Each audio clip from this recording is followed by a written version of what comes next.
The Tottenham Toad came trotting up the road with his feet all swimming in the sea. Pretty little squirrel with your tail in curl, they've all got a wife but me.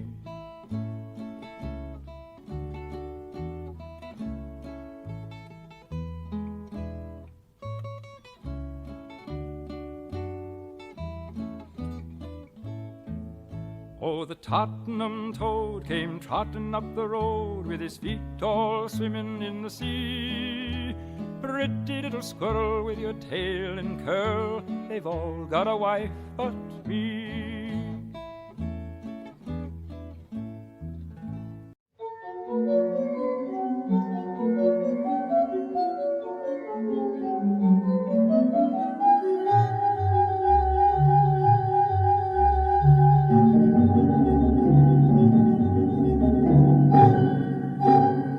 Hello and welcome to episode 16 of the Doctor Who Missing Episodes podcast. This time we will be looking at the third story of season 4, The Power of the Daleks by David Whitaker. Joining me are three rebels without a cause, Doctor Who researcher extraordinaire and DWM contributor Rhys Williams. Welcome back, Rhys. Hello. It's good to be back. And then two debutants to the podcast. First up, a multimedia producer whose name you will be familiar with because he's either involved with or thanked on most classic Doctor Who extras, John Kelly. Hi, Tim. Thanks for having me. Hello, John. Now, John will be leaving us after the first half because he's got other stuff to do. And then finally, a fellow podcaster, Missing Episodes enthusiast, and co-Omnirumour sufferer, from the Something Who podcast, it's that Richard Smith. Hello, Richard. Hello. Yeah, I thought you were going to say someone whose name you won't be familiar with. But yeah, look, it's I'm delighted that you've invited me on. And you're very welcome. So, Richard, yeah, tell us about that podcast you do. Something Who? Well, we compare stories. I mean, that's largely what we do. So we get a story from the original series, one from the new reboot, and then we compare them. We sort of just chat about them. I mean, the truth of the matter is, like many things, it's a construct. So the whole point is that we get people talking, and it's a conversation, and it's a bit of fun. And sometimes we get something that's, reasonably profound and interesting, and sometimes it's just a natter. And I've been lucky that we've got good people who come along and do the chat, and we've had you, Tim, on a number of occasions. So I'm sure when your listeners have exhausted your back catalogue, they can hear you. That's sarcasm. No. I'm only on episode 16 and you're on episode 97. They can hear you talking about, such things as the space pirates and the gunfighters, and Mission to the Unknown. So, yeah, and indeed opining on the Omnirumour. So, yeah, plenty of alternative material if you like listening to Tim and you want to hear more. Richard's podcast is a joy, so, of course, I will link to it in the spiel. And Rhys, how you been keeping? Not bad, thanks, Tim. Now, Rhys. Yes. We discussed prior to this podcast the possibility of not embarrassing these two fine gentlemen with getting them in some sort of comedy skit, but the possibility of me and you recording some Daleking. Yes, we did. And after a night's sleeplessness, it appears in our little WhatsApp chat that we had for the podcast before recording, just to share some thoughts and share the running order and all that. The morning after I suggested this to Rhys, who I probably bullied into doing it, he dropped a little audio into the chat, which is what you heard before the title music for the podcast. And that song is called The Tottenham Toad. Rhys, tell us about the Tottenham Toad and why we played it. The Tottenham Toad has been stuck in my head for the past 2 days. I actually can't get rid of it. And it's the little ditty that Troughton plays when he first picks his recorder out of the drawer. And someone, I don't know who, I didn't identify it, but someone managed to figure out what that tune was. I think there are a couple of other tunes. There are. Do you know what they are? I know one's called Can You Sew Cushions. One is from a BBC Schools radio programme called Time and Tune. That's Mr. Sludge the Snail. Yeah. And then apparently one of them was composed by Troughton and one of his sons, and he tried to get them a royalty payment or a copyright credit for composing this little piece of music. Which is the one that plays at the end over the final shot? That is Oh Can You Sew Cushions. He plays Oh Can You Sew Cushions twice in Power. So, yeah, they just replay it at the end. It's the one that goes... do, do, do, do, do, do, do, do, do, do. That one. And then Mr. Sludge the Snail is a bit Hey Nonny Nonny, but oh well. I couldn't find it. I did look for it. I'm kind of semi-impressed with Troughton in that he sort of hits the exact middle between utter incompetence and, sort of being half decent at it. I mean, it's good enough, but it just doesn't feel like he actually knows what he's doing. But he obviously knows enough about what he's doing to be able to pull it off. Well, we have to accept your words of wisdom, Richard, because you play your own theme tune on on ukulele and kazoo. Let's move on. John Kelly, what an honour to have you here. You are literally credited on every single classic Doctor Who release, you and Mr. Bignall. I don't think that's true, but I think I am credited on a lot. So I was, in preparation for this, watching the excellent Power of the Daleks special edition, which is crammed full of extras and recons and a tarted up animation. And again, John, you are all over that. Now, which to talk about first? There is a featurette of you getting some little clips, some little strips, like 10-inch strips of film out of its packaging and spraying on some restoring solution and scanning them. And they are from the estate of Derek Dodd. Yeah. What are they? Why do they exist? And what did you do with them? How far back do you want me to go on this? 1965. I can. So I don't have to go that far back. So when I did the Power of the Daleks commentaries for the first release of the animation, I obviously got as many people in as I could get involved, and that included Derek Dodd, the designer. And I'd actually interviewed Derek 10 years previously for the Dalek tapes, which is a documentary I made for Genesis of the Daleks. Yeah. And we, we'd got on pretty well then, but we got on really well when we met again in 2016, and we kept in touch and we were chatting a lot. In fact, when they had the screening at the BFI, I was actually Derek Dodd's +1 because I hadn't been given a ticket, but he had one. He had his own +1, so he invited me, which was, really nice. Anyway, we'd been talking about what he had, and he said he had an awful lot of stuff that he'd retained from his time at the BBC. Floor plans, pictures, other things that, and I was obviously very interested, not just for the Doctor Who stuff, a lot of the period stuff he had. He had to loads of stuff. I think he lived in Chiswick. And we said, okay, it would be good to sort through this and see what you have, because some of this might be unique. And I think it was heading into 2017 at that point. And he said, oh, well, I'm having an operation, so I'm going to have that. And then after I've recovered from that, you can come up, we can go through into the loft, we can sort through it. And, I was busy, he was recovering, so it was like a year, about 9 months later, he died, which was obviously very upsetting. And I had no other contact, in order to reach out to a partner or a family or anything. So, I even tried calling the number a few times, but nothing picked up. Anyway, so fast forward a certain amount of time, I can't remember quite how much, but then his material from his estate starts appearing on, Rhys, was it auction houses or eBay? It was an auction house put up his floor plans, design plans, and design photos from Power and Wheel. Yeah, so there were multiple auctions there, weren't there? So I think that was the first one. Yeah, that was the first round, and then those sold for quite a lot.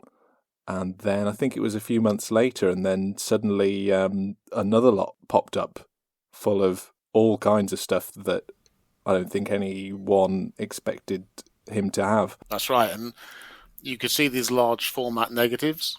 You know, they're a couple of inches by a couple of inches, really big. Plus these contacts, these are 35mm strips. Yeah. So somehow Charles Norton, who was the producer of the Power of the Daleks animation and the overall content on that release, managed to push the BBC into going for that material and purchasing it, which they did. And obviously Charles needed that to be scanned.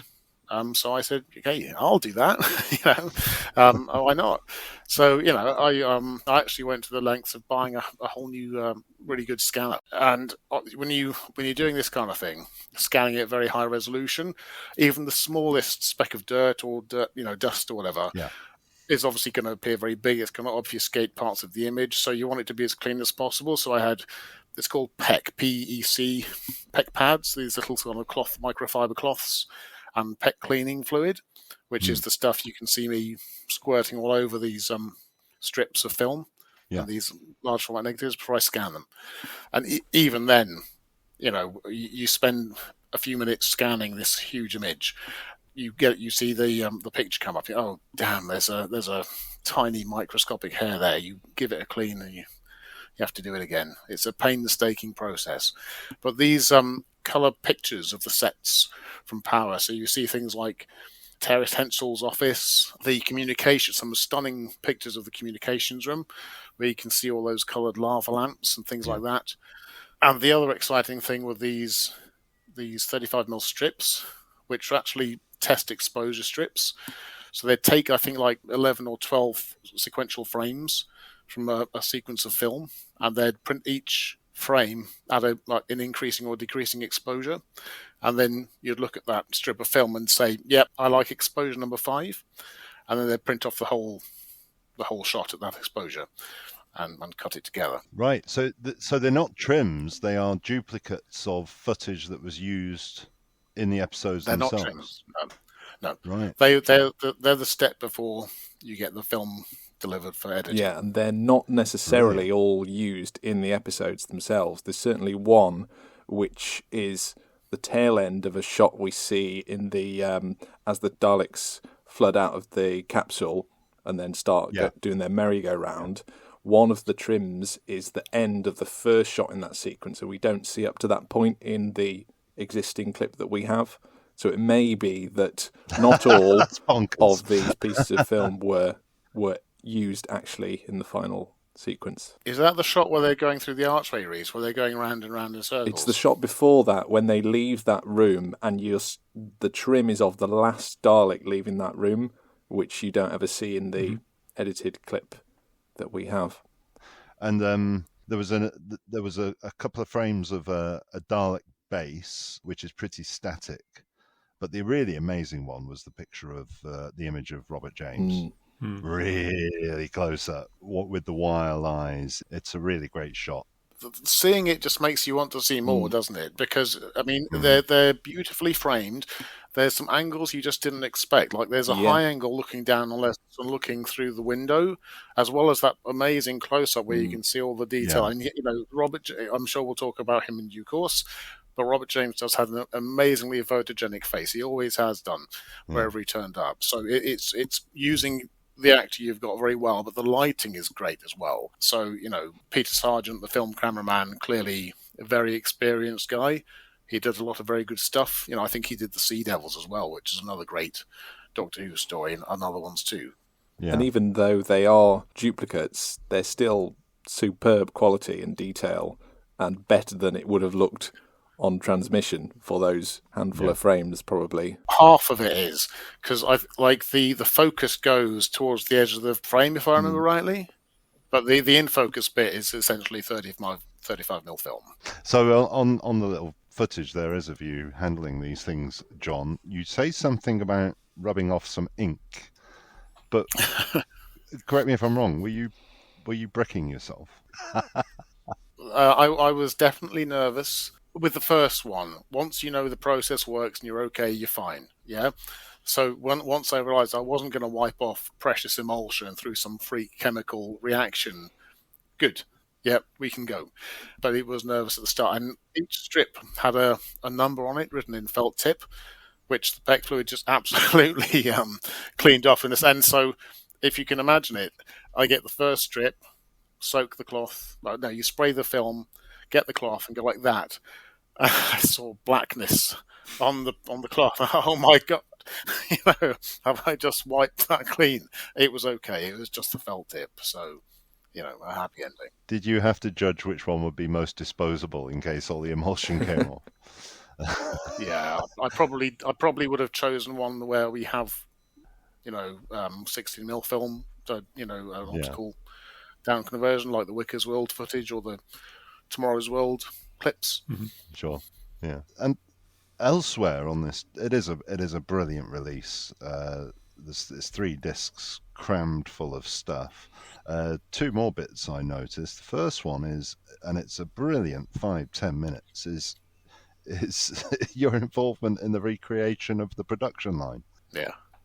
Yeah, well, that was fun to do. My attraction to that was the fact I got to take out my Arrowflex BL, which is an old BBC Arrowflex BL, and shoot on black and white film. You don't get asked to do that very often.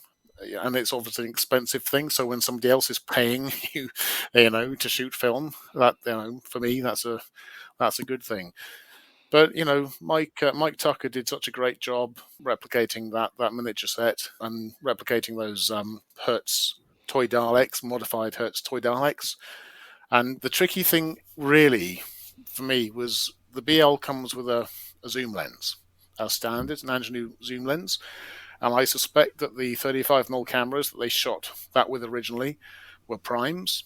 So getting the correct angle and depth of field and all that was very challenging, as well as just getting the lighting to be as authentic as possible. We did work very hard to match it as close as we could do.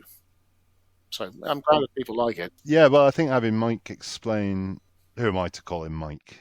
To have Mr. Tucker explain how he made the miniatures actually allowed me to forgive what it looked like in the original, because they're obviously not. They're obviously the toy Daleks.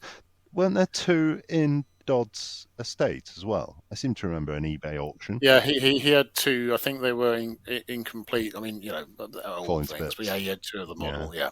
Well, no, I think they were okay. I mean, I would have had them if I could have afforded them. But I think they went for a premium, didn't they? Yeah. They went. I think $6,000 a piece or something like that. Oh, yeah, a lot of money. Some of Dodd's non-Doctor Who related material, a few months after the 2 big auctions, started appearing on eBay, and I spotted this and unfortunately missed some of it because there were loads of beautiful colour photos and reference material, set photos from other productions he'd done. But then I kept an eye on this eBay account thinking, well, you never know, some of Doctor Who stuff may turn up. And then a long time later it did, but of course everyone noticed it, and it went for a pretty penny. That's a real frustration. It is, but for the caprice of fate, I could have been in there, and it would have been shared. It would have been, the collection hopefully would have gone to the BFI ultimately. Mm. There you go. It's only natural the estate would like to make some money off it. That's fine. Yeah, it's just a shame. There's there you go. Some stuff that still hasn't made its way out of the woodwork. There's one photo of the colour images, portrait of Troughton in the communications room, where the negative, I believe, wasn't included in the items that were auctioned. That one's never turned up. There was a conspicuous gap in the frames of the negative where that one should have been, and that was the photo that had been seen beforehand. And I think Derek Dodd had said that this photo was given to him by Jane Bown, who had taken some other colour photographs of the studio and filming of Power. So I suppose he may himself have forgotten that he had taken his own photographs, and perhaps he'd picked out that one to make a print of, and he had it somewhere. But yeah, there were a number of photocopies of it auctioned, but not the original. And there was the caption photo used at the end of episode 6 of the TARDIS on the Mercury swamp. He had a copy of that was auctioned, but not his original. Just to conclude, John, without going into every moment of your involvement, but there's also a making of. on there. So, obviously, a lot of these people we had interviewed in the past, people like Christopher Barry, Bernard Archard, etc., and Derek Dodd. And it had always been used in other features. Like with Bernard Archard, we were there to interview him for Pyramids of Mars. While we were there, I said to Ed Stradling, the producer, director, can we just get, 10 minutes of Bernard talking about power? So we did. And, the animation release was an opportunity to just say, look, we've got all this footage. We can do a simple but, reasonably interesting making of. I think we had good material to work from. So we slung it together, and I think it turns out quite well. Yeah, it was great.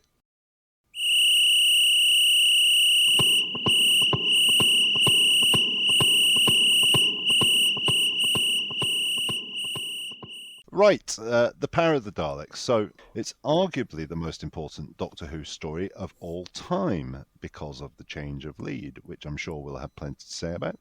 It's the first screen outing of the Daleks which Terry Nation didn't at least co-write, and so we get a different kind of Dalek story. Let's get into the background and set the scene a little bit.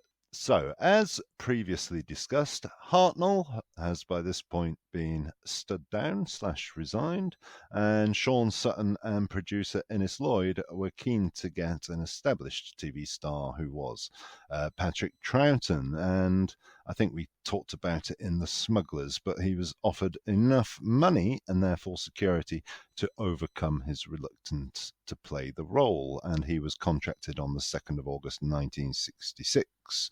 However, before we got there, amongst others who have either been said to have been considered or have claimed to have been considered, Brian Blessed, were Michael Hordern, Tommy Steele. Script editor Jerry Davis produced a character outline for the new Doctor Who, which he changed after the Power of the Daleks, so we'll pick that up next time, describing him as having the strong piercing eyes of the explorer or sea captain, that he's vital and forceful, a positive man of action, but also reasoning and cunning at times, like a skilled chess player, humour and wit, but also capable of fierce rage. He will develop a love of disguises. He described the after effects of the metamorphosis as a bad LSD flashback. Davis has spoken of the new character as being the Mr. Hyde to the previous Dr. Jekyll. He's also drawn from James Stewart's Destry, who would answer straightforward questions with oblique answers or parables. And when I read that, that really spoke to me. literally just one element of that actually translates to the end character. well, let's see.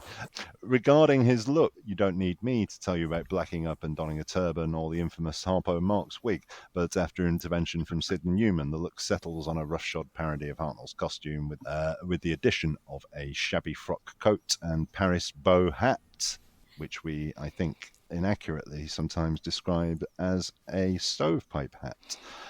For the first and only time, the Doctor's clothes regenerate at the same time. It's not really the only time anymore since the Whitaker Tennant regen. I can't believe Rhys has just corrected me with Jodie Whittaker. Sorry, Tim. So, in terms of the story, Innes Lloyd wanted to bring in the new era with some stability and a ratings boost, so he wanted the Daleks back. Terry Nation was at this point busy with the Baron for ITC, so David Whitaker, who had worked on not only the first 2 Dalek stories, but he'd also continued writing for the comic strip and written the novelization. He was commissioned and approved by Nation, and so he went on to work on the destiny of Doctor Who. Uncredited on this as a writer is Dennis Spooner. Rhys, what happened, and why is Dennis Spooner involved? So, David Whitaker, in the scripts that he delivered, either deliberately, because there wasn't a clear direction for the character of the Second Doctor at the time, or perhaps in the way he was writing for the character, left the characterisation quite loose. And by the time Sidney Newman and co. had settled on a direction they wanted, Whitaker was busy and couldn't handle the character rewrites that they wanted. So Spooner was drafted in at very short notice to perform them. But one of the stipulations of Whitaker in allowing Spooner to edit his scripts was that Whitaker would retain sole credit. So that's why Spooner isn't credited on the episodes. And he also requested that the Dalek material would not be altered. So it was only really the characterisation of the Doctor and the Doctor's involvement that Spooner was charged with handling. He did change a bit of Dalek dialogue, at least, right? Probably no more than within the scope of normal script editing duties, I suppose. Well, I'm looking at the draft scripts versus what you actually get in the end, and yeah, there's a lot of tightening up of the character of the Doctor, but the structure of the story, scene by scene by scene, is almost entirely unchanged. It is a script editing job. I'm actually rather surprised it wasn't done by Jerry Davis, because that kind of would have been his job. It's possible that Davis was too busy at the time working on 10th Planet and the Highlanders. That would make sense. He would have been a busy boy. Yeah. And of course, Spooner being a guy with a year's experience of script editing in Doctor Who would have been a perfect choice, I suppose. Yeah, and it was really very late in the day. This necessitated a week's delay in recording, which meant that show was only 2 weeks ahead of transmission, and all the cast were paid for the extra week's rehearsal. Yeah, that's terrifying.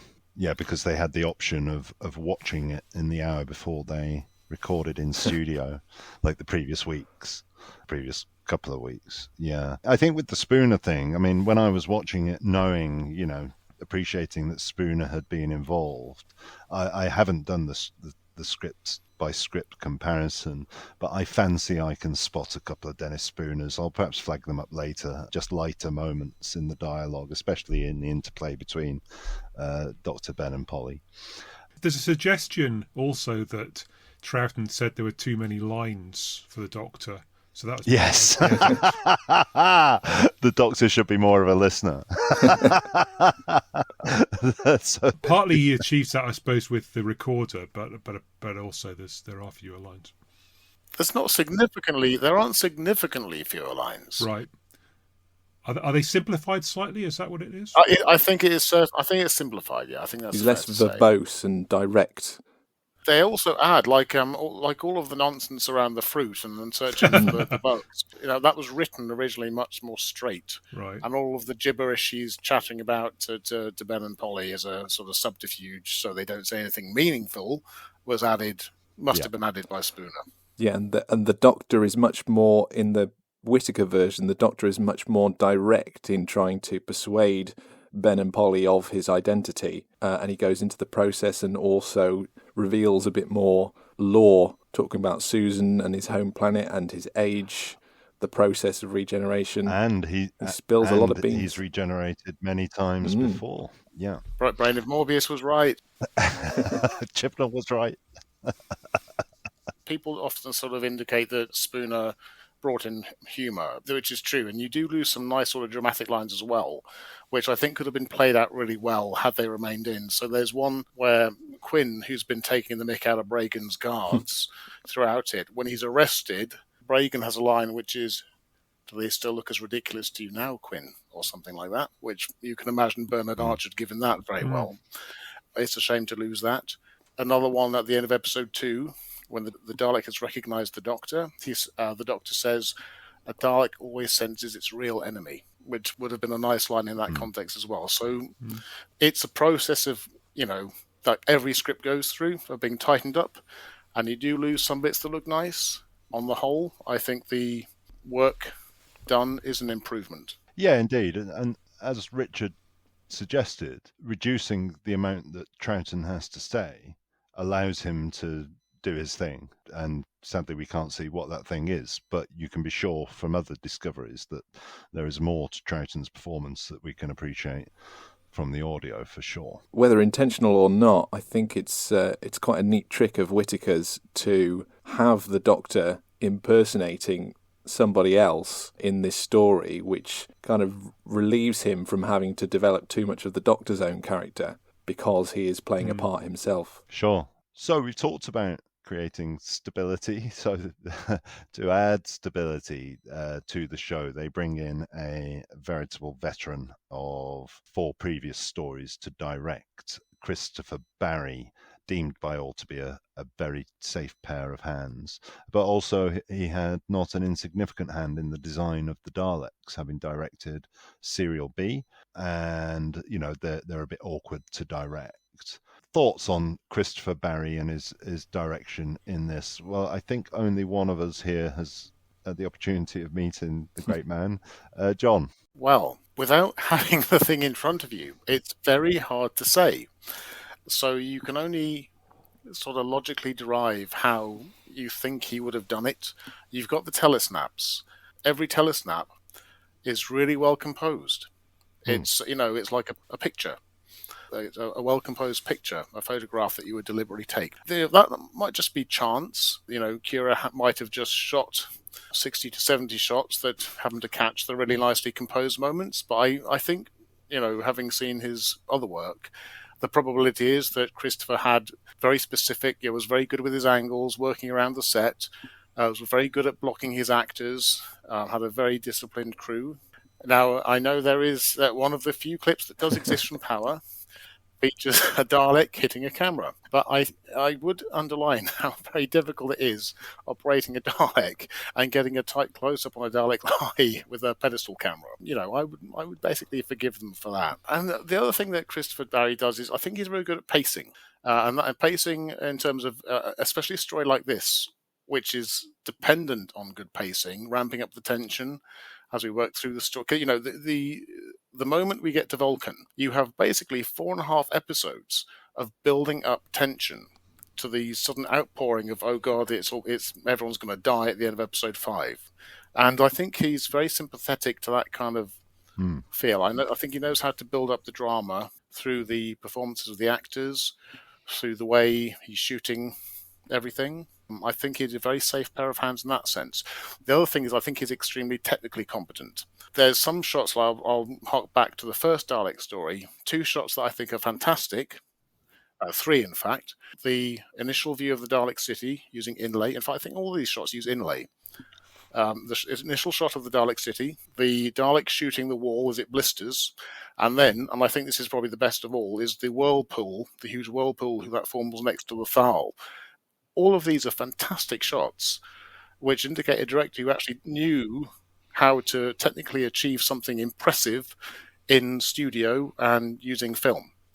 So I think pretty highly of him, and I would be pretty confident he did a good job. I think Christopher's one of the best directors, and I think he's a bit underrated. So I like the clips that we've got. I like the Dalek point of view in particular that we get in several of the telesnaps that we can see that he's done, and that's a nice bit of work that I can't think we see too much of with other directors.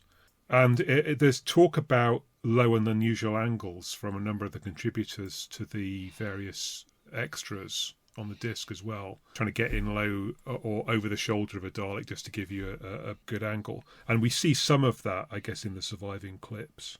And, we also get cardboard cutout Daleks, like in the Daleks, and we get the model shots, which are what they are. But, for me, that's all of a piece with TV of that era. Everything that I can see leaves me wanting to see more, which surely, I guess, is a good sign. I was going to mention that, Tim, earlier, is that you poo-pooed the Hertz model Daleks. But, they were being viewed on a screen only marginally bigger than a postage stamp at the far end of the living room. So, I know you know this. You can't view it as like you're watching the latest premium Amazon drama with a budget of $10 million an episode. It wasn't being made like that, or for the viewers didn't expect that at the time. It's only the bumps that I have an issue with. I dare say I would have spotted it, but we'll never know. Just the bumps. Yeah. Okay, it's the bumps on the cardboard cutouts. I screamed, I yelped with delight, and I think in our little WhatsApp chat, I've just spotted something new. They're jiggling about. Michael E. Bryant said that story that they've got bits of string and they're pulling on them. Yeah. Yeah. So Michael E. Bryant said that because Christopher Barry understood that movement was key to the Dalek menace, he had Michael E. Bryant on some sort of rig, jiggling about all the cardboard Daleks at the back. But the scene in which we can see that, the Daleks ain't half clumsy. One of them nearly upends. Two of them crash into the scenery. But Tim, what's the problem? They're a bit groggy. They've just woken up. Well, yeah, exactly. Well, then they're newly born Daleks. Straight off right? the production line, yeah. Why would they not Bound be to have a bit few clumsy? teething problems. Also, the other thing is that people have this kind of nowadays. I wanted to go into this later on, but the way the Daleks are sort of understood, I don't think was the same in the 60s to how it is now. Ever since Genesis, I think they've been slightly interpreted a bit differently. So I think having Daleks that are a bit clumsy, you had a stupid Dalek in The Chase. You had Dalek artwork in the first Dalek story. In this Dalek story, one of them goes, stand back, like that. It's almost Partridge-esque. Very noble of you, John, but it's a cock-up. Can I just what Richard was saying, just stepping back, is the use of the Dalek point of view, which happens throughout it. I think it's particularly good in the scenes with Resno and Lesterson and Janley in episode 2. Yeah. As part of that way of building up the tension, I think that's really effective. And especially so with the music that comes in every time you see through the Dalek's point of view. Really effective, the way it swells and sort of consumes. You can almost feel the Dalek's anger simmering. Well, I've sung Christopher Barry's praises when we talked about the Savages, and I think this certainly looks beautiful in the telesnaps. He's got low angles, close-ups, excellent blocking. I am worried about some of the production sloppiness that we see, given that we have such a small proportion of the material from this story. The fact that what we do have does seem quite dense with wobbles, shall we say, like the Dalek hitting the camera, Daleks bumping all over the place in that film sequence.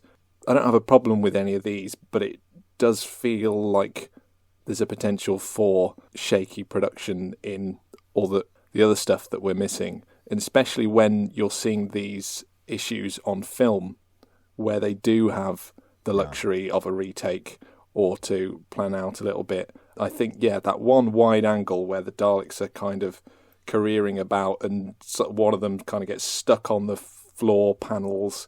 It's really an awful shot, I think. But Christopher Barry, I think, was probably the safest pair of hands you could put Doctor Who into around that time. And so, if anyone could rescue a difficult production despite a few shakes, it would be him. Could I just add to that Christopher wasn't entirely sure he was there for all of the filming at Ealing, so that you might want to blame you want to maybe blame Michael E. Bryant for that one. I don't know. Well, you gave Rhys a far gentler rebuke than you gave me for making the same point. I've got one other thing I just wanted to mention, but the scenes at the end of episode 1, where it's set at night, which is obviously as per the script, but they open up the capsule, they go into the capsule, and they find 2 Daleks in pools of light, covered in cobwebs, and then you have that jump scare, which is fantastic direction, and it looks beautiful, which is nicely done. I think the lighting throughout is really great. Graham Southcott. Great job. Yeah, and throughout the lighting is good. Like you say, John, in the capsule, which I'm sure we'll talk about later, but I think the lighting on the sets is fantastic for all the different designs of sets. And the lighting that we can see on the Dalek production line stuff is also brilliant. And around Lesterson, and we've already talked about that really great close-up of his face. That's extraordinarily well lit. I was a big fan of what I can see in this. It is really well done from what we can see there. On film, of course, you light for the shot. Actually going into the videotape studio and doing the whole thing of changing from day to night is, frankly, extra effort they didn't have to go to. So the fact they did do that, I think, when you feel like people are trying their best to do something good, it gives you positive vibes towards it generally. I think the standout for me in terms of lighting is the communications room, where you've got those lava lamps in the middle, and then the whole rest of the room is bathed in shadow, and you've got a beautiful sort of clover pattern of shimmering light on the wall. Do you think Derek Dodd only came back to do Wheel in Space contingent on getting bigger lava lamps? And he does a great job on Wheel as well, but we're talking about that in a few months' time. So we're edging into design territory. We talked about Derek Dodd, but thoughts on design, Richard? For me, I think it's good. I mean, I like the sets. What I like best are those colour photos. And I know that perhaps it was designed to be shot in black and white, and maybe they wouldn't have used precisely those colours if they were shooting it in colour. But nonetheless, it really brings it vividly to life when you can see that. It's interesting that on the film that you got of him, he seemed to be a bit sort of deprecating of some of his efforts. I mean, for me, it all looks good. I like the look of the sets, and certainly the bits we've got where we've got moving footage. I don't think there's anything that he should be upset about there. Yeah, I think it's all good. I really like the capsule. Yeah. There's an issue with the allocation of space within the capsule, maybe, and perhaps we'll discuss that later. But I really like the sort of corrugated paneling and rivet and girders, and it feels all very H.G. Wells or Jules Verne to me. I really like that. The capsule in the studio is particularly clever because you're shooting from it from two different directions.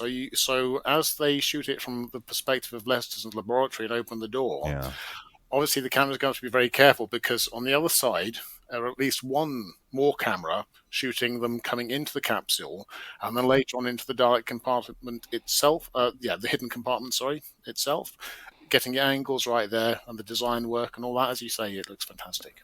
Yeah, I think the design is gorgeous on this serial. I think it's really some of the best of the entire 60s for me. As you said, Tim, Jules Verne, that's something that Derek Dodd himself said that he was aiming for. It's also shades of Art Deco and Metropolis.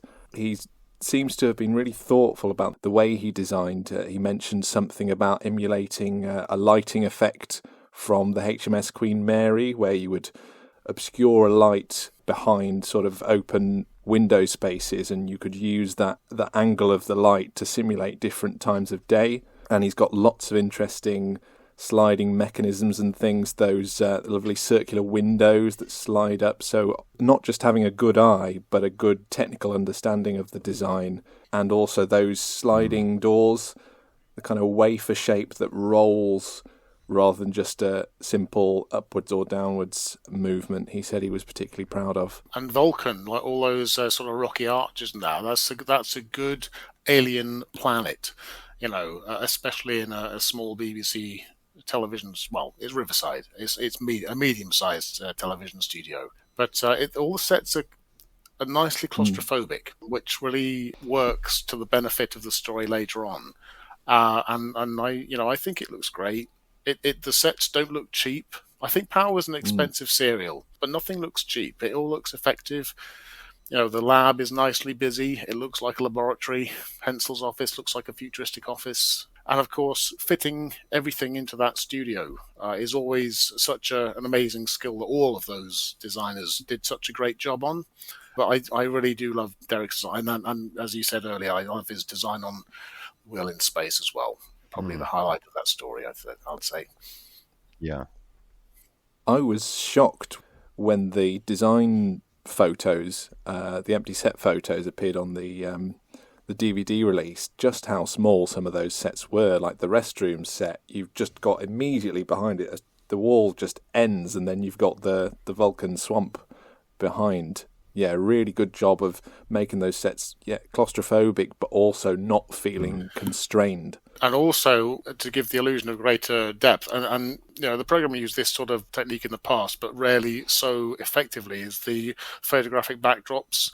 So, like at the back of Lesterson's lab, you've got like some, is it like an iron foundry or something, some factory, and it just makes. I think he always said it was a factory in Sheffield. It makes it look huge. It's so effective. It works really well. I think the rocket room, which is another very good set, very well lit, is a similar background as well.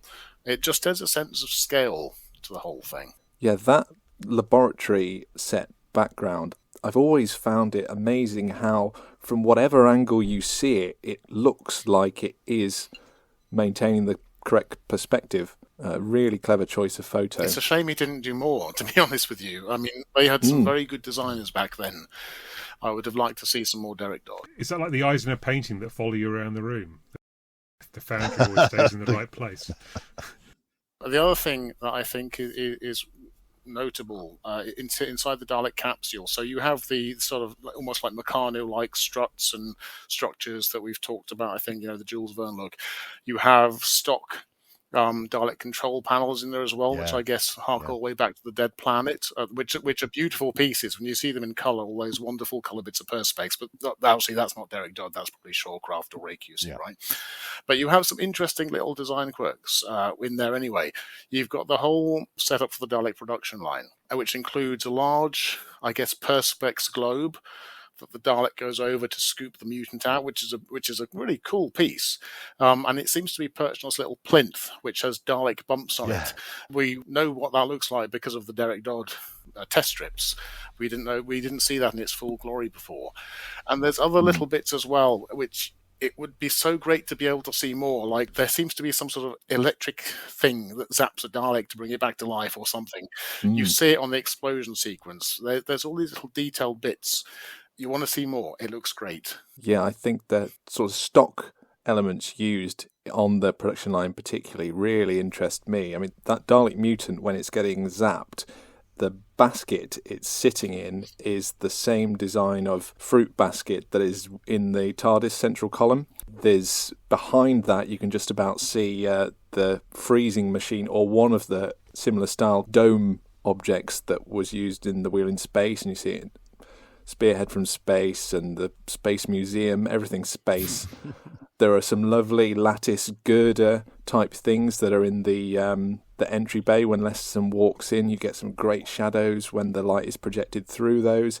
You've actually got some of the spar control desks sitting on the side of that room, and there's great sort of in-universe continuity maintained, despite the fact that this is the first Dalek serial with no direct design involvement from Ray Cusick. You've got Derek Dodd using sort of Dalek-shaped doorways, things like that. Another thing, going back to the stock props, there's some weird sort of metal sculptural wall art in Hensel's office, and I always thought this was an amazing detail for them to have added. But it turns out those were hide-in pieces, and in fact those still exist. So I think, given that we've got images of Derek Dodd's design plans for that set, and the wall art still exists, and we know what chairs they used on that set, I think someone should recreate it. I think that'd be quite fun. I guess one thing that speaks to the design and the nature of what's going on and all of the Dalekness is that so many clips were used, and that's why we can see all of these snippets. There's no other story that has this many clips that have been taken for Tomorrow's World, Blue Peter, Wicker's World, C for Computer. Spoilers, but we'll get to these later, but you know what I mean. This was a highly interesting snippet of Doctor Who that wanted to be used and reused and used and used to our benefit today. I think the Dalek production line is one of those really outstanding, stimulating ideas from the 60s, like Yeti in the Underground. It's one of those images that sticks with you and really lingers on the mind. And so, yeah, that lends itself well to being reused and shown off. And yeah, it does feel like if we exist for long enough, all of power will slowly trickle back to us. There's a sort of constant drip of something every decade or so. Because you have these fragments, it can make it kind of difficult to envisage how a whole sequence might have flowed together. Obviously, with the studio material, you've got the camera script, and they're scenes played in straight continuity, so there's nothing weird going on. Now, when you think of the production line sequence, you would think it's kind of like a Lesterson walks to this point. He sees a Dalek pick up a mutant and move towards the conveyor belt. It drops the mutant into the Dalek base to the top, gets lowered on, it moves on. But when I spoke to Christopher Barry about this, he said that to get a flavour of what it was actually like and how it was edited and put together, he said he was actually kind of channeling Eisenstein, who was a Soviet filmmaker, best known for... Oh, was it the Battleship Potemkin, John? Exactly, that's him. Well done. So he's a really early Soviet filmmaker who basically developed the art of the montage. So the message I got from Christopher there is that it was a montage sequence. So you don't see like a clear continuity of action. You're putting things together. He said it was like a montage of industrial activity. So if that helps you sort of foment ideas in your head as to how it would have looked, good. Good. I think he also compared it to Things to Come as well, the final sequence in that film of the kind of industrial mechanisation. So just to add to all of this great design and atmosphere, but we've also talked about familiarity of monster, designer, writer. We also have a returning composer, Tristram Carey, whose music also adds a familiar tone. It's my favourite Doctor Who music. And it's not music, is it? It's music concrete. Yeah. It's odd sounds. You can't really discern what they are or how they were made. But I've always found it, from the Daleks to the Daleks' Master Plan and Power, I've found it absolutely the best, most appropriate music to back the Daleks. I think it's perfect. I think because this is obviously stock, so Tristram Carey didn't come along and choose whatever tracks they were going to use. Christopher Barry did that. He chose the cues to use, and he used a combination of music from the Daleks. And I think there are a couple of tracks from the Daleks Master Plan used as well. And I think he did a fantastic job at choosing the best tracks for tension building, and just driving the piece along. It's very, for music concrete, it's very unobtrusive. It doesn't jump out at you like, say a lot of the 80s Doctor Who scores do. You can whistle along to some of Paddy Kingsland's tunes. These really do back the action, reinforce it, and underscore it.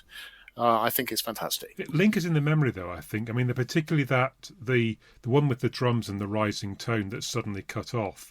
I mean, as you say, it builds tension. And it feels like it builds tension in this story better than it builds tension in the Daleks, which isn't to say it does it badly in the Daleks. It's just that it's so suited to this. It feels like it should have been written for this, because I guess in my own head, even though I know it's there in the Daleks, it feels like it belongs here. I used to have a fridge which made that same noise as the reversed gong, the kind of sort of pootled away in the background. Yeah, the music complements the story so perfectly. Christopher Barry has had the best bits of the Carey scores to the first Dalek serial and the Daleks Master Plan to pick from, and I'd just add that, it works so well. And just to close out on the soundscape, I understand that this was Dick Mills' first full Doctor Who assignment. I don't think Brian Hodgson did this one. I think it was Dick Mills. And there's so many really cool like hums and whirs and clicks through this piece. I love the whir of the Dalek capsule. I like to fall asleep to that sound. It's so relaxing. And also the sound of the Mercury swamp, I think, is a reused sound effect earlier on from Brian Hodgson, but I think that's a terrific sound as well. So I think that just builds the whole piece out. The only bit that I'd say sounds very sparse is the opening TARDIS scene, where there's no TARDIS hum until Troughton goes over to the console and flicks some switches, but it's done against clean studio background, and it feels a bit sparse to my ear. I would have liked the TARDIS hum to be in there from the start, but that's a very minor complaint. There are some nice kind of squeaky, almost glissando sounds that you hear in the background of that TARDIS scene. I think Mark Ayres commented that those are probably camera wheels squeaking on the crane camera, and I think one of them was removed on the animation, and it feels wrong to my ear that you don't have that kind of squeak just after the regeneration has happened, but maybe that's just me. They didn't actually credit Tristram Carey for the first, I think, three episodes. They left him off the roller caption, and so they had to do a continuity announcement over the top. And for Terry Nation as well. and for Terry Nation's Dalek credit. Yeah. Being a bit fast and loose. Yeah. So we'll briefly talk about Sandra Reid on her second story. Goodness, she's had a baptism of fire. So she was involved in all of the back and forth over the Troughton costume, and I think this is another story where many people have claimed to have an involvement, from Sidney Newman to Innes Lloyd to Sandra Reid to Pat Troughton to Annika with a comb. Does anyone have anything to offer about costumes throughout? I think they're great. They really pop in those colour photos that we have. Yeah. I know Annika Wills has complained about her Bermuda shorts, but there is actually the line in the script where Hensel suggests that they should get some proper clothes, and in the rehearsal script, the reason he was saying that was because they were wearing their thick coats from Antarctica, and so they should wear clothes more appropriate for the climate on Vulcan, which is a hot planet. But Dennis Spooner turns that into a joke. You lose another really good line there, which is nevertheless a chilly reception after the planet being a warm one. So, yeah, another good line axed by Spooner. But I think the costumes that the colonists are wearing kind of put me in mind of what they would have probably been wearing in colonial India, or earlier that time. They're kind of very straightforward, sort of button-up shirts and shorts, right? There is another comment I've got to make about some of the more officious elements of the story, but I think that kind of plugs more into the plot than the costume section. But I agree, the costumes are great. Lesterson looks like a scientist. They've all got little space-age wristwatches, haven't they? Like silver bands on their wrists. They feel like there's effort and thought gone into each of the costumes, even though they're all wearing a sort of uniform. Each one is a different shade of blue or a different shade of brown, and they've got their little symbols and their name badges. Yeah, it's good. It feels authentic. Feels like a real world.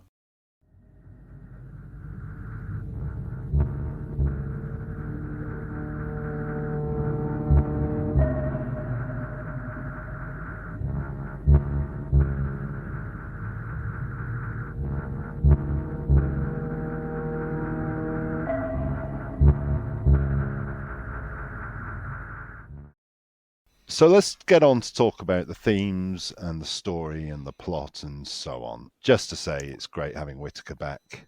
It's great having Static back.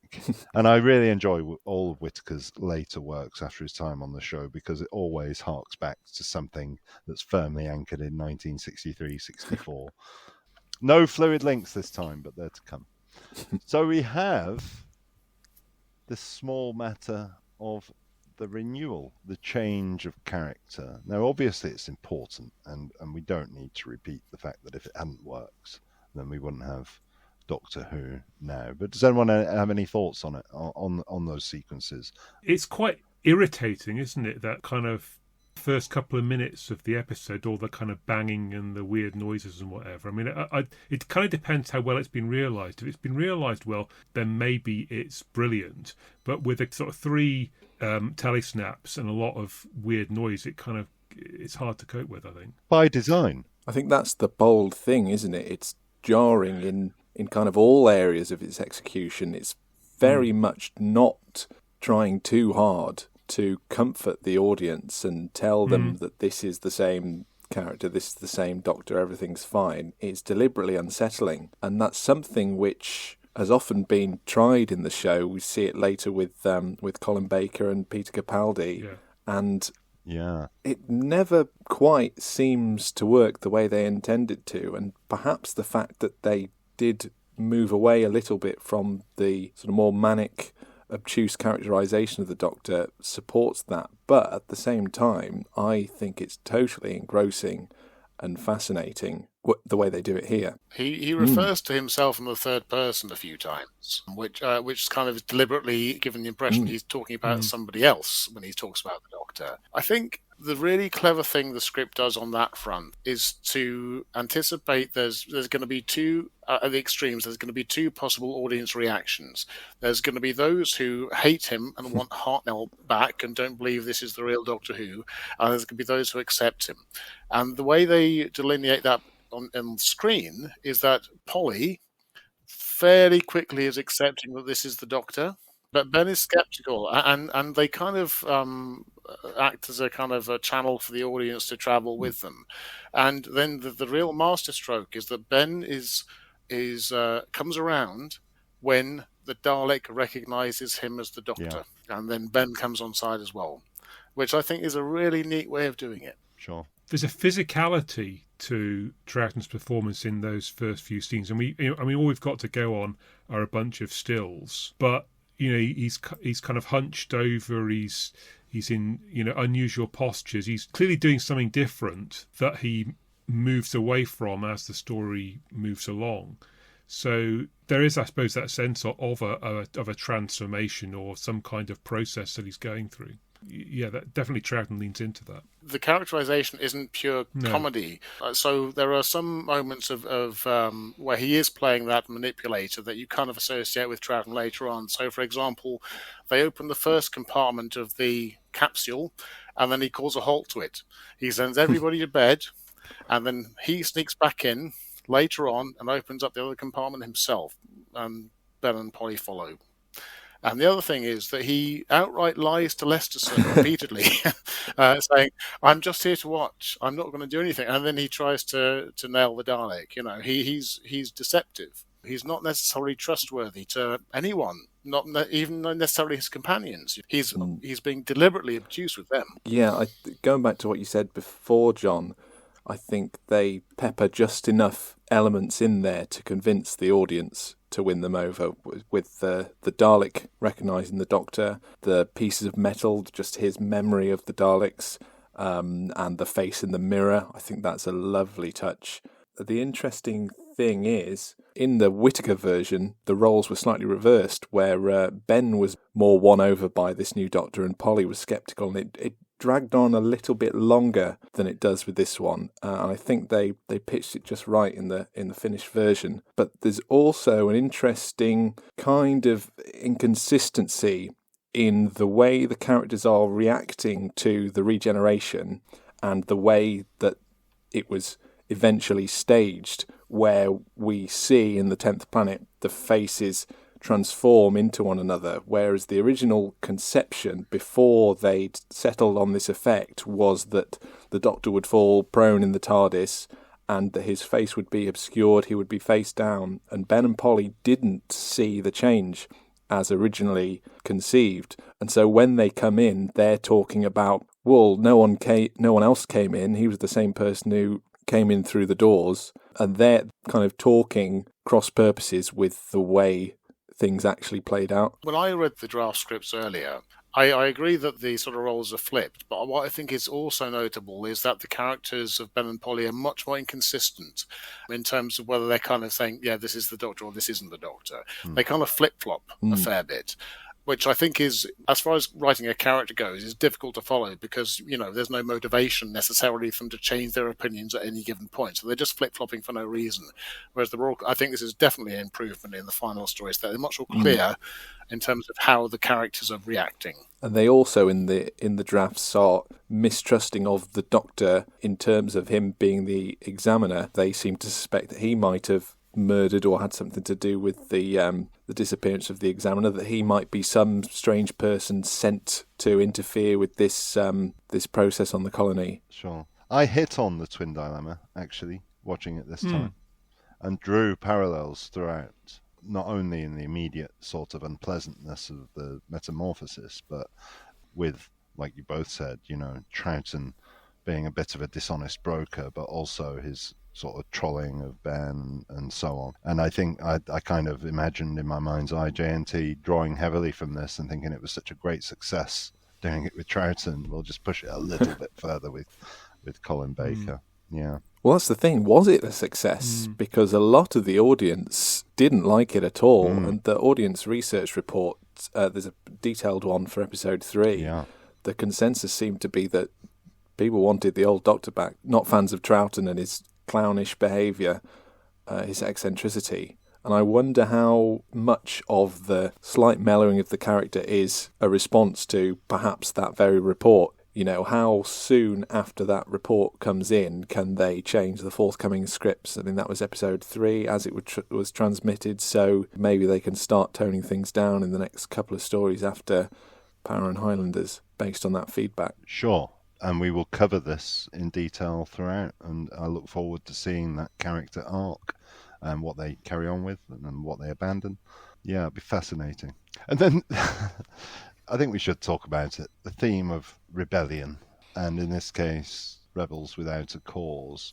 It has been said as a criticism of Power of the Daleks that it's not really clear why there is a rebellion. What are their motives? And does it matter? No. Next. So the thing you've got going also is that everyone has different motives anyway. I mean, there are very few of them who have a clear kind of, if it were a political rebellion, if there was some kind of cause behind it, because each of the people at the top are kind of more in it for themselves than they are for any kind of cause. So it would be sort of fairly incidental, I think. We've got a much better study, I think. That's certainly true of Bragan. I went my way through thinking that, Bragan's got no real justification for his pursuit of power. And then there's one moment where he's saying, and then I'll have complete obedience from everyone. And you can see he's just purely power-driven maniac. He just wants power for the sake of power. I think the point that's being made is that the whole political subplot is ill-defined, because we don't know what the problems are with the colony. We don't know why people are unhappy with Hensel or what they need to rebel against. We know that, I think Janley says that they're testing the governor with a few acts of sabotage, but now we're ready to take over. So it's not really, there's no specifics about it. But the counterpoint to that is, do we actually need to know that?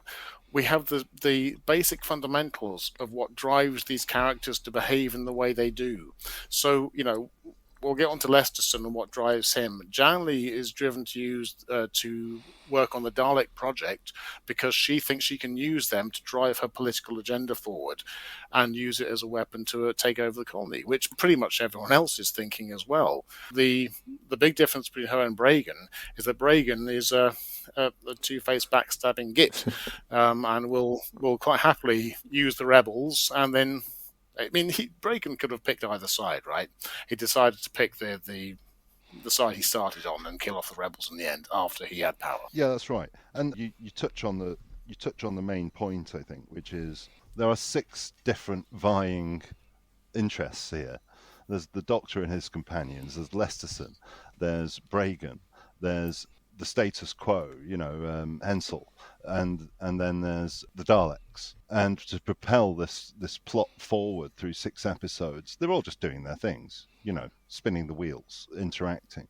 I do kind of think that they could have helped it just a little by showing some sort of negative signs to Hensel. He's very stuck up. Yeah. He's very stuffy and therefore deserved to die. Well, exactly. That's all you've got on him. But I think he could have been He's very popular in the Shires, though, so they say. But the guards, this kind of comes back to this costume point. The guards that are kind of flanking Bragan and Hensel have these uniforms with these peak caps. They look like South American military police. They don't look like the good guys. Yeah. So I don't know whether that's just me reading it probably is me reading a subtext that's not there, but it is interesting to note that. And the whole thing about the coup, it feels like the kind of thing you'd see happening in some South American country somewhere back then. Yeah, indeed. But all of that is to say, it doesn't really matter what they're rebelling about. Rebels exist. It doesn't really matter because the Daleks are the most important thing, and they say that as much in the story. It's all about the Daleks. Well, I think it's clear that the colony must be in quite a dire situation when the thing that could transform all their fortune, solve all their problems, is the results of Lesterson's initial experiment, whereby the Dalek can spin around and move a chair, and this is something that will make everything better. So they've got such a low baseline. So let's talk about the main thrust of the story then, and whether it's effective. It is. So the Daleks, I think what's really great here, and the first time we're seeing this with the Daleks, is only the Doctor and the audience know what the Daleks are and what they are capable of. So when you put them in a position of initial weakness, initial vulnerability, and then through their own manipulation and their unknowing victims, they have ever-growing power and menace. I think that's extremely effective. And then to counterpoint that, you have, ignoring all of the inverted commas politics that's going on, you have this character Lesterson, who is their enabler, and his descent into first awareness, as it dawns on him how irresponsible he's been, and the consequences of his actions, and his further descent into madness. I think that's the story here, and I think it's terrific, and it's the first time it's been done with the Daleks, and it will form the model of things to come with Dalek. It's interesting, though. I mean, it's kind of hubris that is the Achilles heel of all of the characters, really. I mean, even the Daleks eventually get done in because they've kind of got to a position where they've got the power and they no longer feel like they need to look behind them and make sure that nothing's going on. They sort of feel confident and they get zapped. But I mean, it's the same with the governor. He gets done in because he can't believe that he's lost control. Yeah. I mean, even the Doctor overreaches himself on occasions as well. So it feels like a lot of them have that kind of weakness. I mean, Bragan is waving their gun around and popping a gun in and popping a gun out, and he can't believe that he can't control them. What a muppet! Not even with his lovely new hat.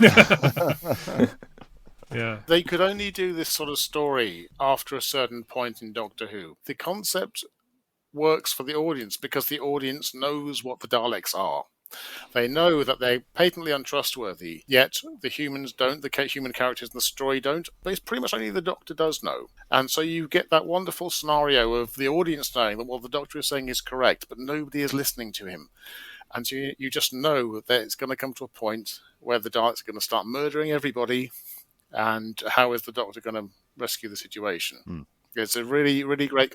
I've been, in terms of that story element, I've been trying to think of where that was done before. We've had lots of examples of where you have a what appears to be a heroic character turn out to be villainous later on, but where the audience knows that heroic character is villainous. I can't think of, maybe that's just my ignorance, I can't think of anything. Because you need that familiarity that comes with a TV series that's been running for 4 years. I suppose also it plays into the renewal aspect as well, because if the Doctor was more authoritative, like Hartnell was, then you feel like he'd have had a better chance of persuading them that the Dalek's a problem. But it's sort of because the second Doctor is so scatty, and he doesn't sound credible even when he is credible, if you see what I mean.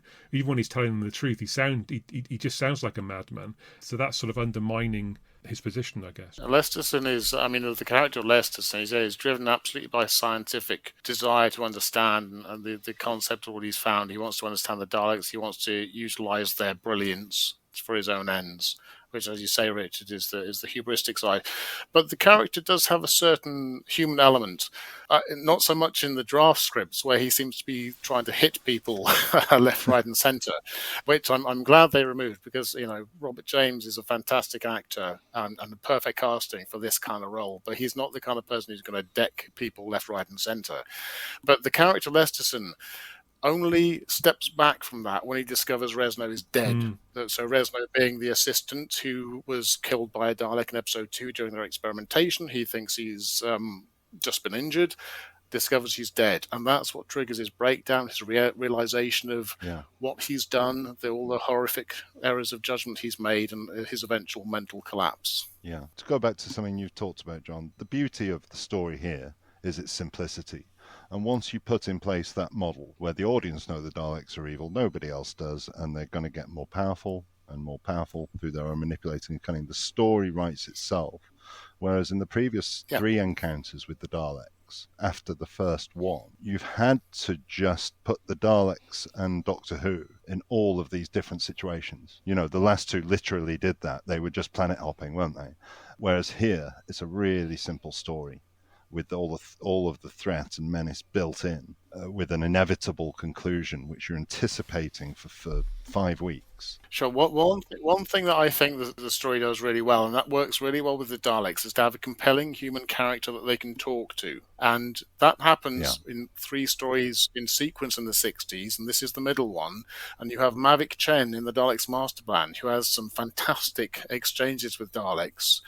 Lesterson is a great foil for the Daleks. Well, not a foil. He works with the Daleks, and then, of course, you have some fantastic sequences of him going insane, going into the capsule later on, and then you have Max de Bool in Evil of the Daleks, all as well portrayed by extremely good actors who can make talking to a Dalek work, which is, that's important, because not just any old actor can do that. Yeah.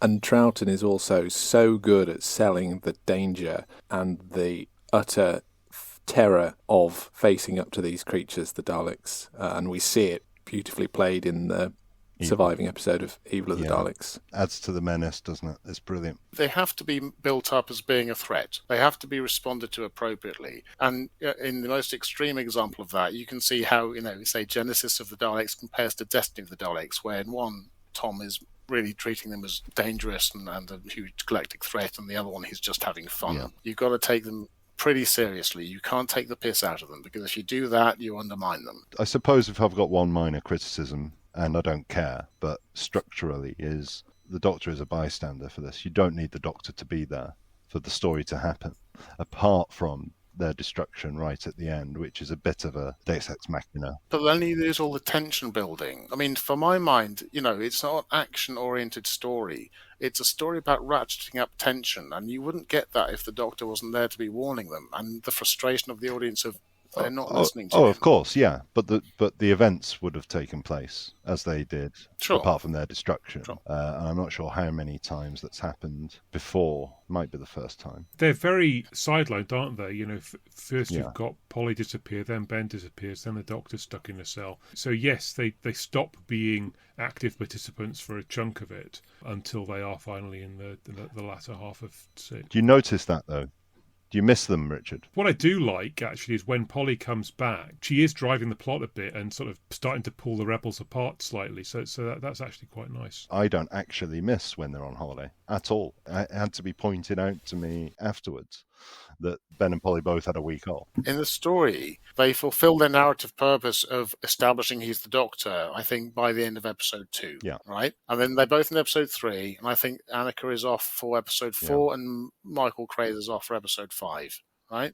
And then they're more active in the last episode, and they're doing things in the last episode. But that kind of episode 4 and 5 is the perfect time for them to take a holiday, because there really isn't very much for the characters to do then. Let's move on to the actors then. We've gone into characters somewhat, so we'll see if there's anything left to say that is unsaid. Starting with Patrick Troughton. I really love him. I love all of the phases of his performance, but I just love it. Intangible, slippery, funny, dangerous, and helpful. I do love that nonsense scene about Michael Craze, Ben saying China and plate is China plate, and all of that rubbish with Marco Polo. He's both winding Ben up and obfuscating and all the rest of it. I'd just love to see this. I think it'd be hard to put up with this version of the characterization for 3 years. I think it would be sort of get a bit much over time. But to have this and the next 2 or 3 stories and then toned down, it's a shame that we can't see those parts of the performance and contrast them with later on. I agree, yeah. Troughton is mesmerising in the role. I don't think it could have sustained, but it's just fascinating. A brilliant way of playing the part. And also, I guess what the thing we're missing is all the business that he must be doing, the stuff that they came up with in rehearsals. I noticed one thing when I was looking at the clips earlier, is that when he's eating the fruit, he's got 2 pieces of fruit in his hand, and he's biting chunks out of an apple and an orange at the same time.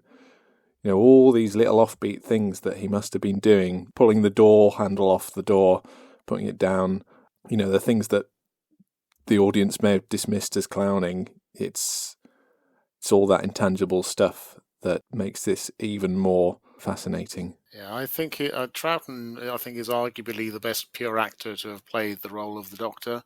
And I think by the end of the episode, he's kind of settled down a lot. I mean, a lot of the sort of more extreme stuff has been done in the earlier episodes. And so I think sort of episodes 4, 5, and 6, he's a bit more settled. And I think you're getting to see the glimpse of the sort of more finalised role then. I think when you get to the Highlanders, you get more of the silliness is suddenly reintroduced. I think he's much more like in episode 6. He's not prattling around, and you can't have it. If he was legitimately prattling around in episode 6, it would be massively off tone because everyone's being killed. So the character is very serious in episode 6 on the whole, right? But yeah, he's a wonderful actor. I could watch him for hours and days and years, if only we could. We've talked a lot about Ben and Polly. I'll get any additional thoughts in a moment, but I think that what they end up with this formula of, John, as you said, the skepticism of Ben and the acceptance of Polly, but also Polly and the Doctor having fun, and the way Ben services the story for the third time on the bounce, I think they're an exceptional team. I just think they balance and work really well, both as characters in their own right, but also in the service of the story. I love the way they are won over by the Doctor and seem to become friends with the Doctor in a way that they weren't perhaps with the William Hartnell Doctor. They're kind of all on the same level, it feels more like. And we didn't get the Dr. Ben Polly dynamic any longer, really, because Fraser's in, I think, the next episode and tagging along. So it changes. And it unbalances as well, because you just don't need Fraser and Ben at the same time. It's messed up. So it is a shame we don't get to see more of it. It feels like the production team don't realise when they're onto a good thing. Yeah. Because it doesn't feel like that they value these two at all. They're shunted around, as you say. We get Fraser in the middle of it very quickly, and then they're dumped quite rapidly. And yeah, okay, so we hear Annika says that they were prepared to keep with her for a bit longer. If we believe that, it feels a shame because they are so good in this. And in fact, most of the stuff they do, yeah. To be fair, I completely agree with you, Richard, but to be fair, they're both treated a damn sight better than Dodo and Katerina. Perhaps they deserve to be treated a damn sight better than those two. Oh, of course. Yeah. They still get good material. I mean, they get good stuff in the Moon Base. They get pretty good stuff in the Macra Terror. Ben gets to do quite a lot of stuff in the Macra Terror. Yeah. But then, of course, they're unceremoniously dumped out of the Faceless Ones 2 episodes in, and that's more or less it. Yeah, indeed. We've all said how great he is, Robert James, in this, but sublime. Yeah. He has such a photogenic face, and, he's got a great voice, and he gets a lot in those eyes. Christopher Barry is clever enough to know you can really hit tight close-ups on his face, and you can get a lot of readings from his eyes. You get that at the end of episode 3. You can see it in the telesnaps. You can see they did that on the film at Ealing. He's a terrific actor. He turned up in a couple of Avengers episodes. He was great in that. He was in the Lord Peter Wimsey in the 70s. He's great to see in that. He's just an actor. Whenever I see him, I'm happy. I think he is the thing that takes the story up another level. His performance and his descent into madness by the end. He's giving that performance absolutely everything. There is no restraint there, and it's really difficult to tell on audio how that will come across. It could be just the wrong side of large, but yeah, I suspect that was really something special to behold. Yeah. What do you think of his appearance in The Mask of Mandragora, Rhys? I can't really remember much about it, to be honest, Tim. Sorry, listeners, that's a little in-joke. Rhys has never watched The Mask of Mandragora and refuses to do so. It's actually, considering, I think that's his next Doctor Who performance, but he's got nothing in that. He's a bit part, which seems a terrible shame, just purely in terms of Doctor Who, in that he's gone from this to... His death scene in Power is gloriously pathetic. Trying to appear kind of pathetic in front of the Daleks who just don't give two hoots and shoot him. I gave you life. Yeah. It's Frankenstein. Coming back to what you just said, Tim, about his part in Mandragora being a bit part, I did look around quite a bit to try and find some of his other performances, and I couldn't find anything quite on the same level as this in terms of the breadth of range that he has to display. Yeah. This seems like a career standout part. In terms of the character, I like that kind of turn in episode 4, because up until, I guess, the end of episode 3, Lesterson is quite confident that he's in control of things. But, you've got the Doctor kind of dropping into this, by the way, we've seen 4 Daleks, and he's sort of thinking, hang on, how have they used all these materials? And it's just nice the way you kind of see, I can see I am losing control, and then Janley gets in there and kind of gets him out of the way so he can't do anything about it. So yeah, there's a nice combination, I suppose, of script and acting in that. That's a really good example of an excellent character performance driving the story forward, because he's one of the ones who does ratchet the tension up hugely. If I was going to be really critical, at the end of episode 3, when the 3 Daleks are chanting loudly, "We will get our power," that should be the tipping point there. I mean, he does, doesn't he? He cuts the power just to say no, but he's a bit like a schoolmaster, isn't he? He's like a Latin teacher or something, trying to get control over the class, and it doesn't really work because once he's done that and he thinks like he's made his point, they're still chatting at the back of the class saying he's weak. We can have him anytime we want, right? He's kind of the ultimate victim, isn't he? Because he's the victim to his own delusions. He has Janley pulling the wool over his eyes from episode 2. She lies about the way, sorry, I forget his name, but how he died. Resno, thank you.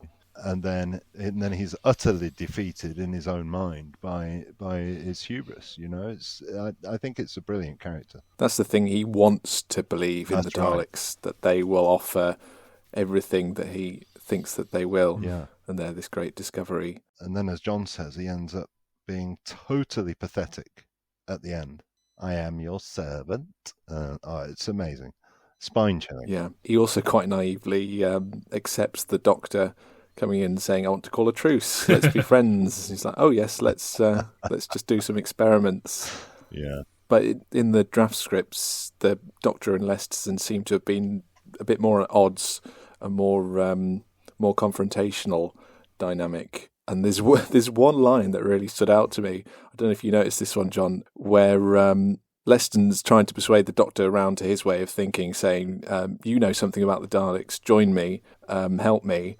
And the Doctor replies, "The best help I could give you, my dear Lesterson, would be to put a pistol to your head and pull the trigger."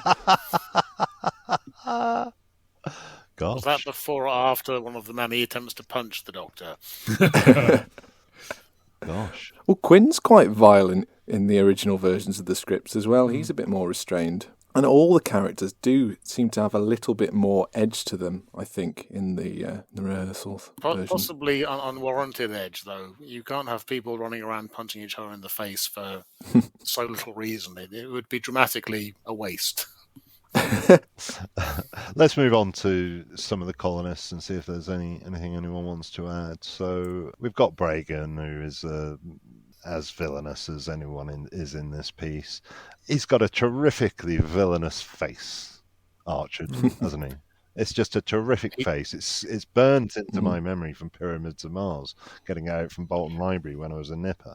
He does, Tim. But then when you visit his house and that same face offers you tea and lemon cake that he's made specially for the visit, it changes your perception. He looks so in your film. He looks so genial.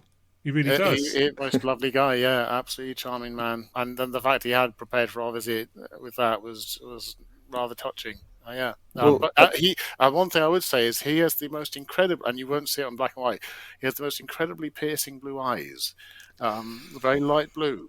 They are, and you just about see it on Pyramids of Mars. But he does look thoroughly evil. I think Bragan is not the most fleshed out character, but if you're going to have that kind of character without too much detail, get someone of the caliber of Bernard Archer in, and he'll deliver. And he did. Yeah, he's perfectly smug and oily, isn't he? There's a QI in which Stephen Fry, I think he was talking to one of the Mitford sisters, and he said all she had to say was something like, "We say what you want about Hitler, but he had the most terribly blue eyes," which John. But Archer's performance actually, just to underline the importance of having good actors, which this does top to bottom, is the scene where Hensel is killed. It's a fairly drawn-out scene, and you kind of, the moment the Dalek comes into that room, that Bragan is just playing with Hensel. He's not coming out of that room alive. From top to bottom, it's a very well-played scene that would be much less if it was in the hands of less capable actors.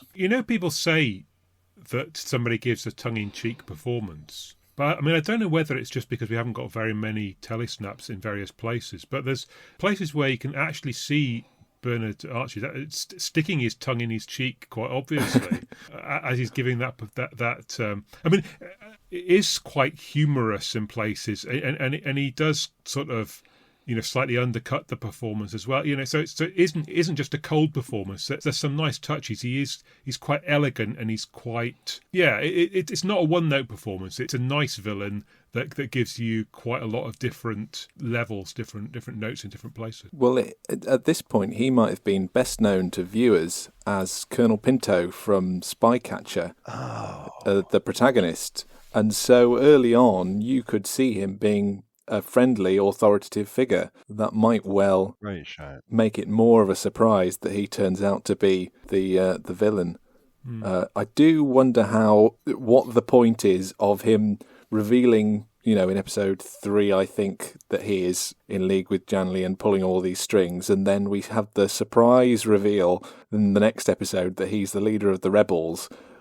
That's all episode 4, isn't it? Possibly, but seems a little bit pointless. Is it obvious that he's the one who does in the Examiner in the opening scenes? Because it's not clear on the telesnaps. It is clear on the animation, but you can't trust that. So I mean, is it clear in the script that he's the one who pulls the gun, or does that only become clear later on in the play? I don't think it can be, because it plays to that, doesn't it? Until he reveals it. Well, I was going to say it's almost forgotten as an incidental point. The whole thing about the Examiner is to cast suspicion on Quinn. In terms of the story, by the time we discover it must be Bragan who's killed the Examiner, it's almost unimportant. Yeah. We have to get Quinn out of the picture. He's the one who called the Examiner. The whole thing about the lost button is like a sort of classic piece of, who done it. Whoever is missing this button must be the killer. Whoever is missing the button in Power is not the killer. It was a plant. But as I say, by the time you get to that point, there's more important things happening. Yeah, and the whole Examiner thing is a sort of superficial mechanism to insert the Doctor in the story. So, like I say, like a lot of the story mechanisms, a lot of the characters are utilitarian, and that's perfectly fine. Yeah. It doesn't need to be. Yeah. I don't know how clear it would have been in the final staging, but certainly in the sort of stage directions, it's instructed that the masked figure, the assassin, as Ben calls out to the Doctor, the assassin hides behind a rock, and in doing so damages his weapon, and so that's why he has to clobber the Doctor over the head rather than just doing away with him.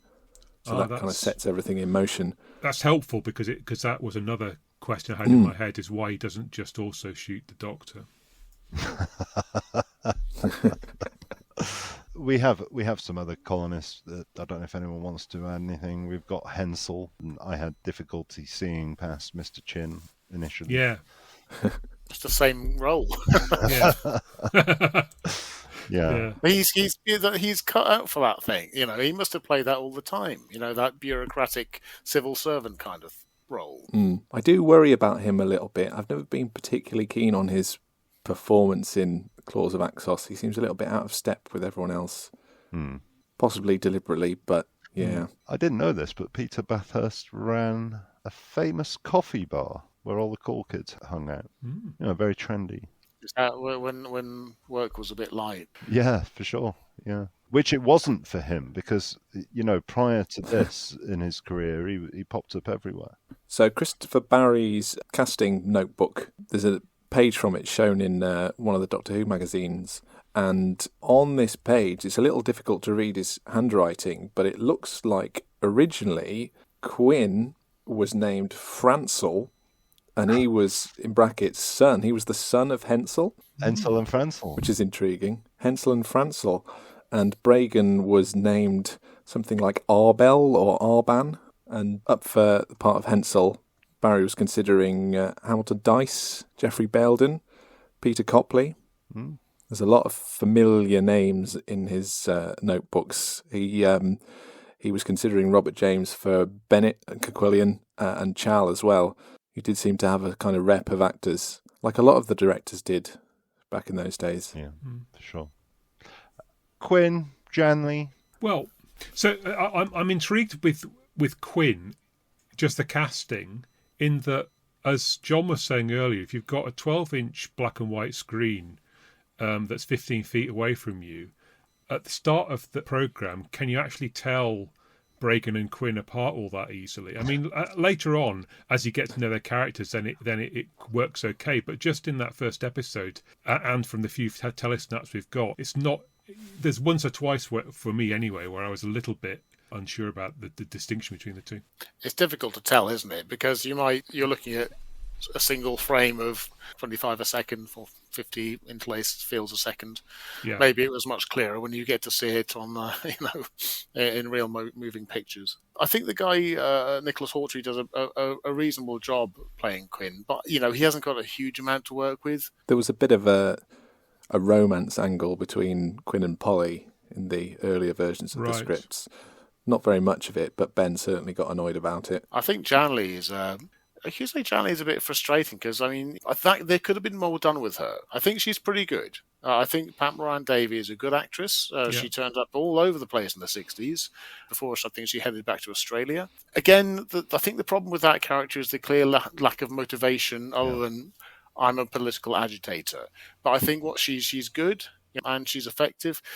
I think one of the things is that her death, where I think you're meant to feel a bit of sympathy for her, I feel no sympathy for her at all, because she's really made some pretty bad decisions and not been particularly sympathetic through the whole part, through the whole serial. What I like, I think, is round about episode 3. So Janley isn't a sympathetic character, but you kind of feel like she's obviously motivated by this political cause, but it kind of feels like it's reasonably regulated, but then it kind of becomes clear in episode 3 she's disposed of a dead body. She's much more ruthless than we realise. And I suppose, I don't know, is it for 1966 quite surprising for us to have a female character that's as nakedly ruthless as that in a drama?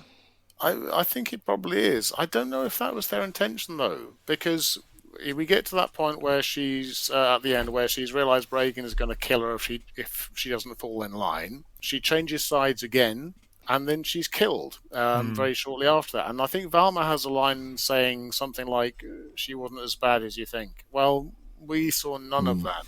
Yeah, we saw a nasty piece who was willing to switch sides whenever it suited her, who was willing to use violence and murder people to get her own political ambitions realised. Yeah, the unrequited love angle between Valmar and Janley isn't really fleshed out enough for it to have any impact. It's there. It doesn't come out of the blue. You can tell Valmar's got the hots for Janley earlier on when they're because Keble tells us he does. Well, that's fine. That works. Whatever. But you still don't feel any sympathy for the character, and I don't think that's the actress's fault. I think she's a good actress. I think we'll probably have diminishing returns if we start dwelling on Kebles, Valmars, and Resnos. I do have one thing to say about Valmar. When it comes to Valmar, there was a little piece in the rehearsal script which reveals a bit more about him and also about Bragan. There's a moment when Valmar is repairing Bragan's communications desk. Bragan's really dissatisfied with his work and is berating him, and then as Valmar leaves, he spits on the floor before he leaves, and then Bragan calls him back and dresses him down. But in the stage directions, the character of Valmar is intended to walk with a limp, and at this point, Bragan questions, if you've been completing this work slowly, if this is the best I can do, maybe we should have put an able-bodied man in charge of this work, which is a really nasty moment, and I'm quite glad it's not in the final piece. No, I think it's a bit unnecessary. I would have really liked that, because if Bragan said that, that really makes Bragan a bugger, right? Yeah. I mean, yeah, I'll go for that. I would have liked that to stay in. And just to round out on this, any observations about the Daleks?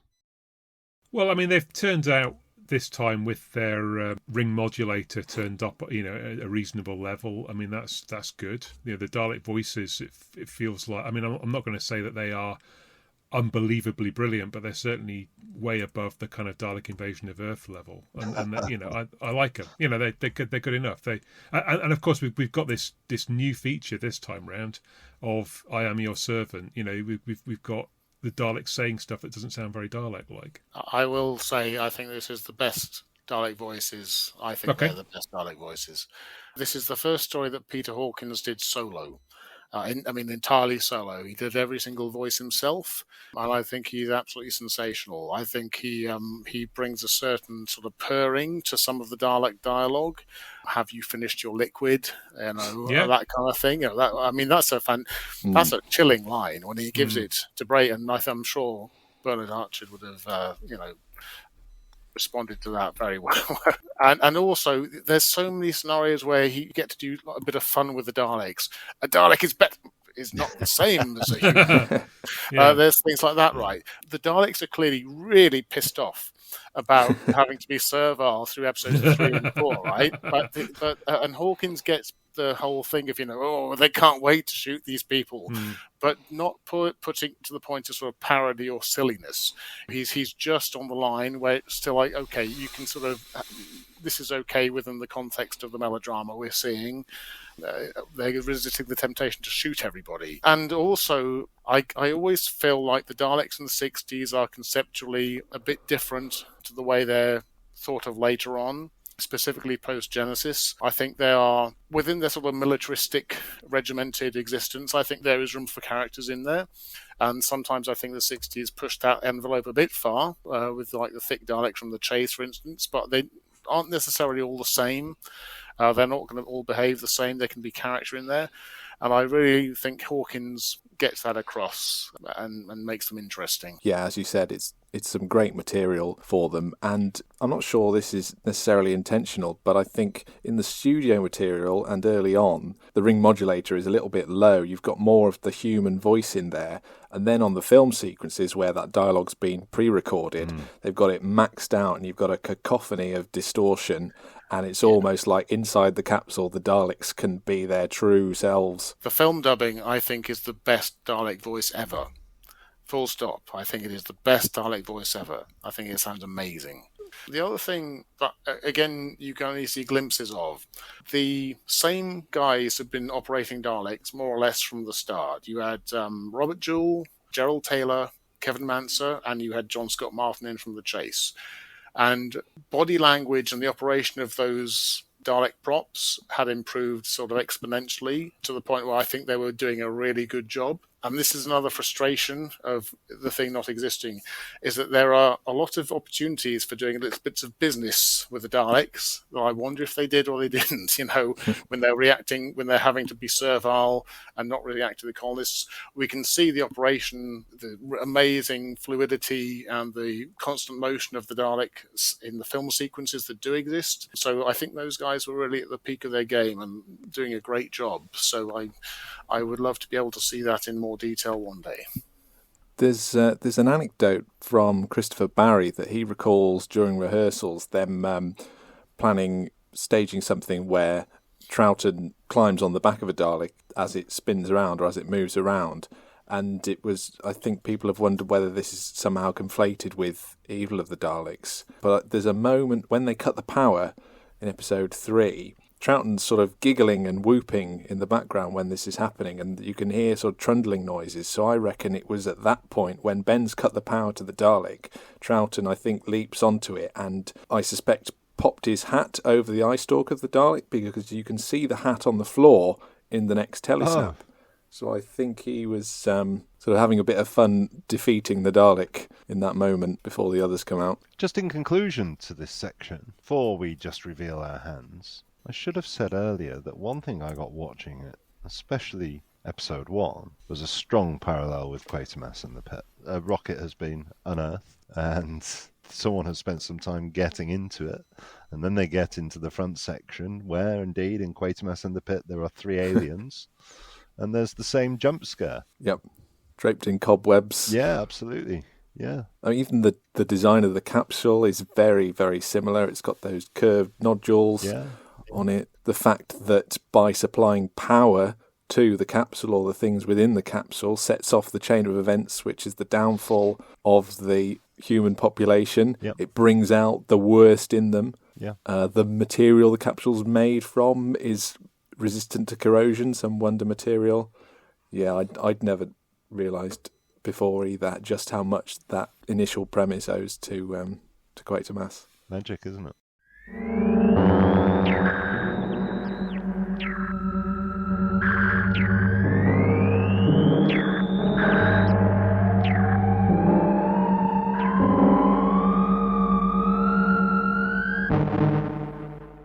Okay, so to conclude, let's all just give our thoughts on the story. I love Power of the Daleks. I think it is, for me, story-wise, I think it is close to perfect. It's 6 episodes long, and it feels like, for once, we've got a story that is 6 episodes long, which ratchets up in every episode. It builds on the tension that's already there in the previous one until it is finally kind of burst in the final episode.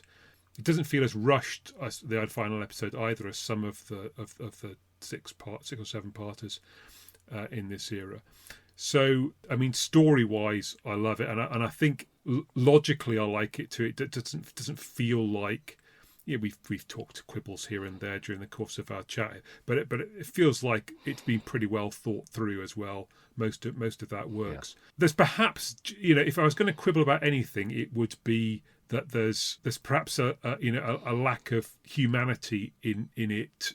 Well, no, it's very human, but it's all the worst aspects of humanity. There's nothing in there that really demonstrates the best aspects of humanity, or very little. Kind of everybody is a bit grasping and whatever. So, I mean, that's probably quite realistic, but that's the only thing I think that I would say leaves me a little bit cold at times, but broadly I love it. Well, I'm sure I've shown my hand already, but this story was the first of the missing episodes that I really became obsessed with. It was my gateway drug into this topic. I got the audio CDs back in 2009, wherever they started re-releasing the narrated soundtracks, and I listened to it over and over and over again. I watched reconstructions of that opening TARDIS scene endlessly, and it is just embedded in my brain. I can look at it and see little quibbles. There are some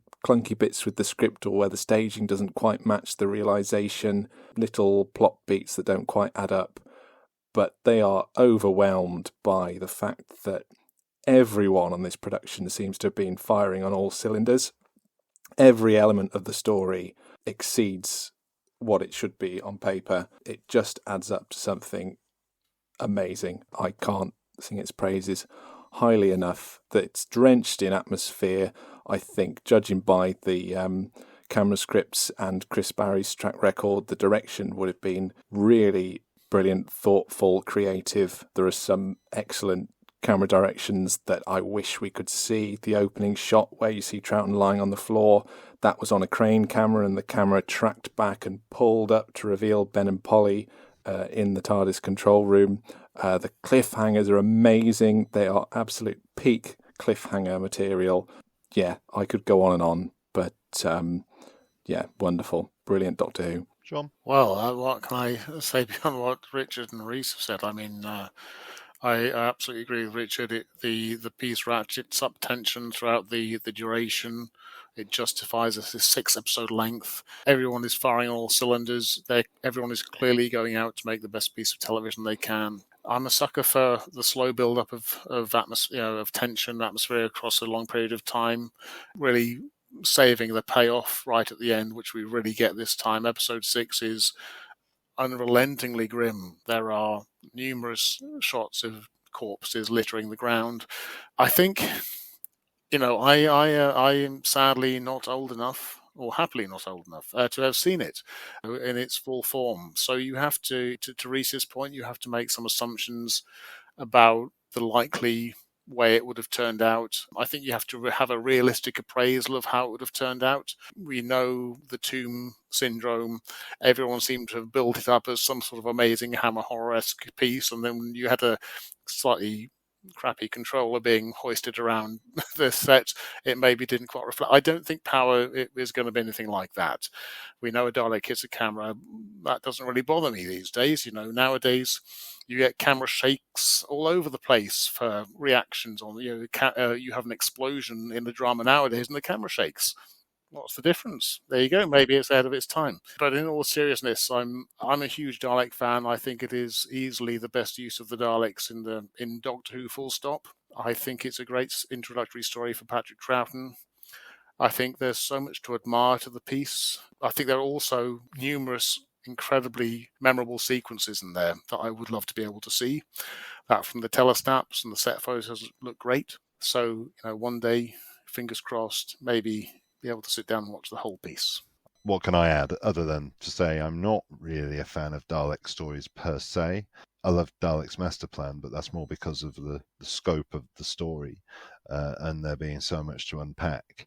But I love this. I think this is, as you say, John, the best use of Daleks in the entire history of the show. And like Richard, I think the plotting and the pacing doesn't relent. There is no spare here. I think it's extremely nimble how they deal with such a massive change to the show in the first 10 minutes of episode 1 and then get straight into the business of the story. Yeah, it's totally wonderful. 9.5 out of 10 because I refuse to give it perfect.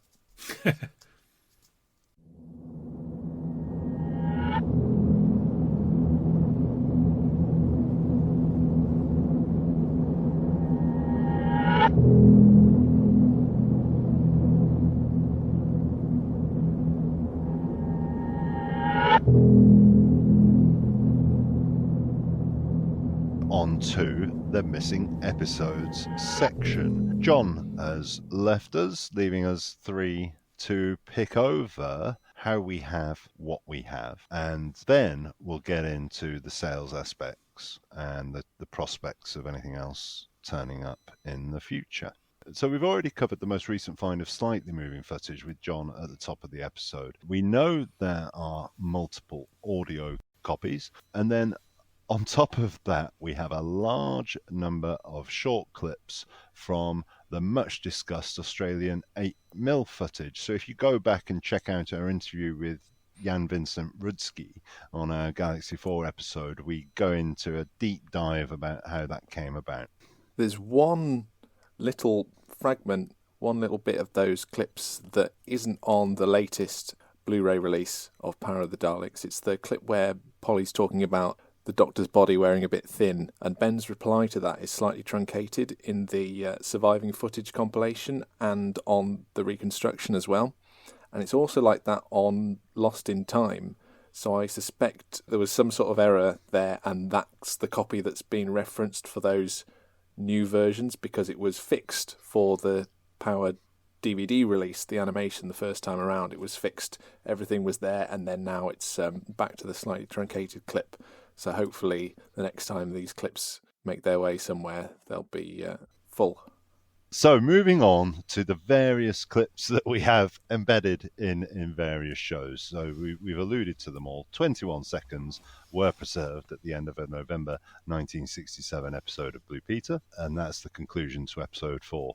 The same 21 seconds, give or take a frame or two, were also used on the January 68 Wicker's World. And in 1993, during the making of 30 Years in the TARDIS, more footage, which was from a kids' show called Tom Tom from November 1968, was found to include a film's insert of the Daleks exploding in episode 6. Now, if you're into your missing episodes podcasts, there's a very good chance that in the last year you've listened to some episodes from the 42 to Doomsday podcast regarding a videotape collector in Melbourne, Australia. And if you've listened to that podcast for a while, you might just have heard one of the co-hosts, Rob, mention that he's found more of the Power of the Daleks than Philip Morris has. So I asked Rob to explain what happened way back in 1995 and how he got involved in finding a couple of clips from Power.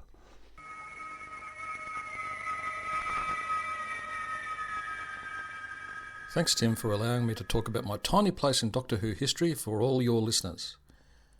I'm more than happy to admit that my role in finding the Power of the Daleks clips which were used in the C for Computer episode of the Australian documentary series Perspectives is small. After all, these are a few sections of videotape, totalling to a handful of seconds. Not for me the privilege of press conferences, appearances on chat shows, or the fading afterglow of hysterical fan adulation. And yet, I still remember the thrill of the chase and the immense satisfaction I felt at the time in helping find those clips which still lingers with me today.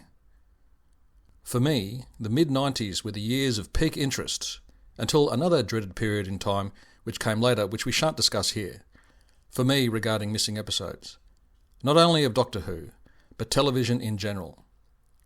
Whether it was online rumours on Recards Doctor Who, fanzine articles in places like DWB and elsewhere, or books about old UK television, if there was information, no matter how dubious the provenance, I was all over it. It really was a form of mania. Indeed, there is a friend of mine who no doubt still remembers the frankly rabid half-hour monologue I inflicted upon him discussing the possibility, nay, the definite fact that missing episodes of Doctor Who were still out there. I'm sure listeners to this episode of the Missing Episodes podcast have had similar discussions with their friends. Looking back, I believe the real lesson of the find of these power clips is that it wouldn't have happened without three fans working together by sharing information. In a way, this was proven in the run-up to 2013, when disparate individuals behind the scenes came together with information and advice, which led to the most astonishing of finds. Anyway, putting motherhood statements aside, Tim has asked me to relate to you my role in finding the power clips. As a bit of background, my interest in missing episodes goes back to the early 1990s. Prior to that, living in a small country town in Victoria, I had no access to DWM, absolutely no knowledge that fanzines were even a thing, and the idea of the internet would have left me scratching my head in abject confusion. The 1981 winter special and its dreadful contents were nothing more than a shadow on the horizon. Indeed, I had no idea that the Doctor Who archives were incomplete. For me, subject to the endless reruns of the 1970s stories on the ABC, there were no missing episodes of Doctor Who. All this changed when I moved to university in Melbourne in the early 1990s. In rapid succession, I discovered the internet, fanzines, and fandom. Recards Doctor Who. What a hive of scum and villainy, to coin a phrase. In amongst that fetid swamp of Sylvester McCoy loathing, there were gems of information, including lists of missing episodes. I can't recall my reaction to learning that entire stories had vanished into the mists of time, but it certainly kindled a fire that blazed for years and years afterwards. Jumping forward a few years, my interest in missing episodes became feverish. I bought fanzines locally and from the UK covering the topic, squinted in dismay at inserted scraps of paper in DWM stating that 10th Planet Part 4 had not indeed been found on videotape, and scoured second-hand haunts for those early issues of DWB that seemed to have a conveyor belt of news announcing the return of yet another missing episode. One of the regular Recards Doctor Who posters from those days was a fellow named Steve Phillips, who posted a list of all known Doctor Who clips from otherwise missing episodes. Steve would later set up a web page, which still exists to this day, dedicated to this topic, with photos and more extensive information. Of course, being an Australian, I was intrigued with the sparse information Steve provided about the power clips being used in an Australian documentary series shown on the ABC in 1974. Perspectives was the umbrella title, and it appears that it took an alphabetical approach to its topics. Hence, C for Computer, and the rather strange decision to use clips from Doctor Who about genocidal cyborgs as a way of educating the populace about the benefits of computers. Go figure, hey? Now, while it was known that C for Computer had been broadcast, there didn't appear, at least to me, to be any mechanism for finding further information, which just goes to show my lack of imagination. Fast forward a few years to August 1995. My time at university has ended ignominiously. I'm at a loose end looking for full-time work. My access to the internet was solely through university, as it was still a couple of years before I purchased a home computer and connected it to the internet. Happily, I still retained my university email address, and because no one bothered to check and I wasn't working full-time, I had the means and time to get back on campus and access the internet, and for that read Recards Doctor Who to help sate my need for information. My research for this piece indicates that Steve Phillips posted a list of missing clips on Recards Doctor Who on the 8th of February 1995. Given it was later that year that I contacted the ABC, it's possible that that post was the trigger for me to start making inquiries to see if C for Computer, and thus the power clips, still existed. I wrote what followed as a sort of after-action report for Sonic Screwdriver, the fanzine of the Doctor Who Club of Victoria. While I was researching this piece, I discovered to my amusement after digging up the issue in question that I appear to have tried to contact the ABC archives in Sydney 3 times, when the story I've had in my head since August 1995 was that I only rung them once. The memory cheats indeed. One late winter morning in August 1995, I recall it was just after 9 a.m, a rather nervous fanboy in the shape of myself rang, apparently for the 3rd time, the archives in Sydney. I spoke to a polite woman who listened to my query with way more patience than I ever would. Steve Phillips did advise me that obtaining the transmission details would be a very good start in finding the fate of C for Computer. I well remember hearing in the background several women talking and laughing. The woman I spoke with came back and surprised me. Yes, she did have the transmission details, which I eagerly recorded, and furthermore, if I wanted a copy of the episode, it would be $300 Australian. You mean it exists? Would be something I imagine I asked. Oh yes, it does.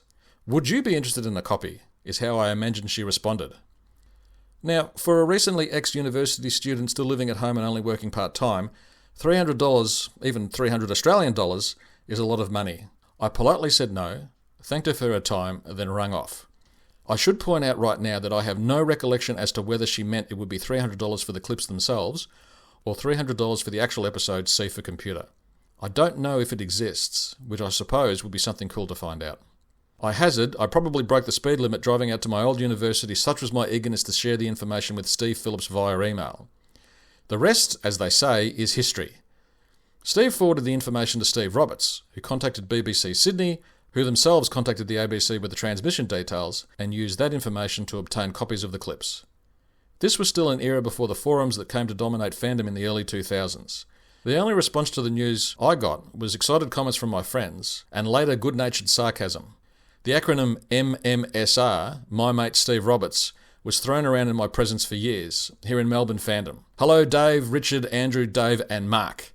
Happy responses on Rec Arch Doctor Who, and of course, the thrill of seeing my name in the credits of Doctor Who, The Missing Years documentary, which accompanied the Ice Warriors VHS release in 1998. So there you have it. How the C for Computer Power of the Daleks clips were uncovered and returned to the BBC by the combined efforts of 3 fans. While only a scant few seconds, I remain proud of the collaborative effort I was part of in returning examples of a wonderful landmark story of Doctor Who.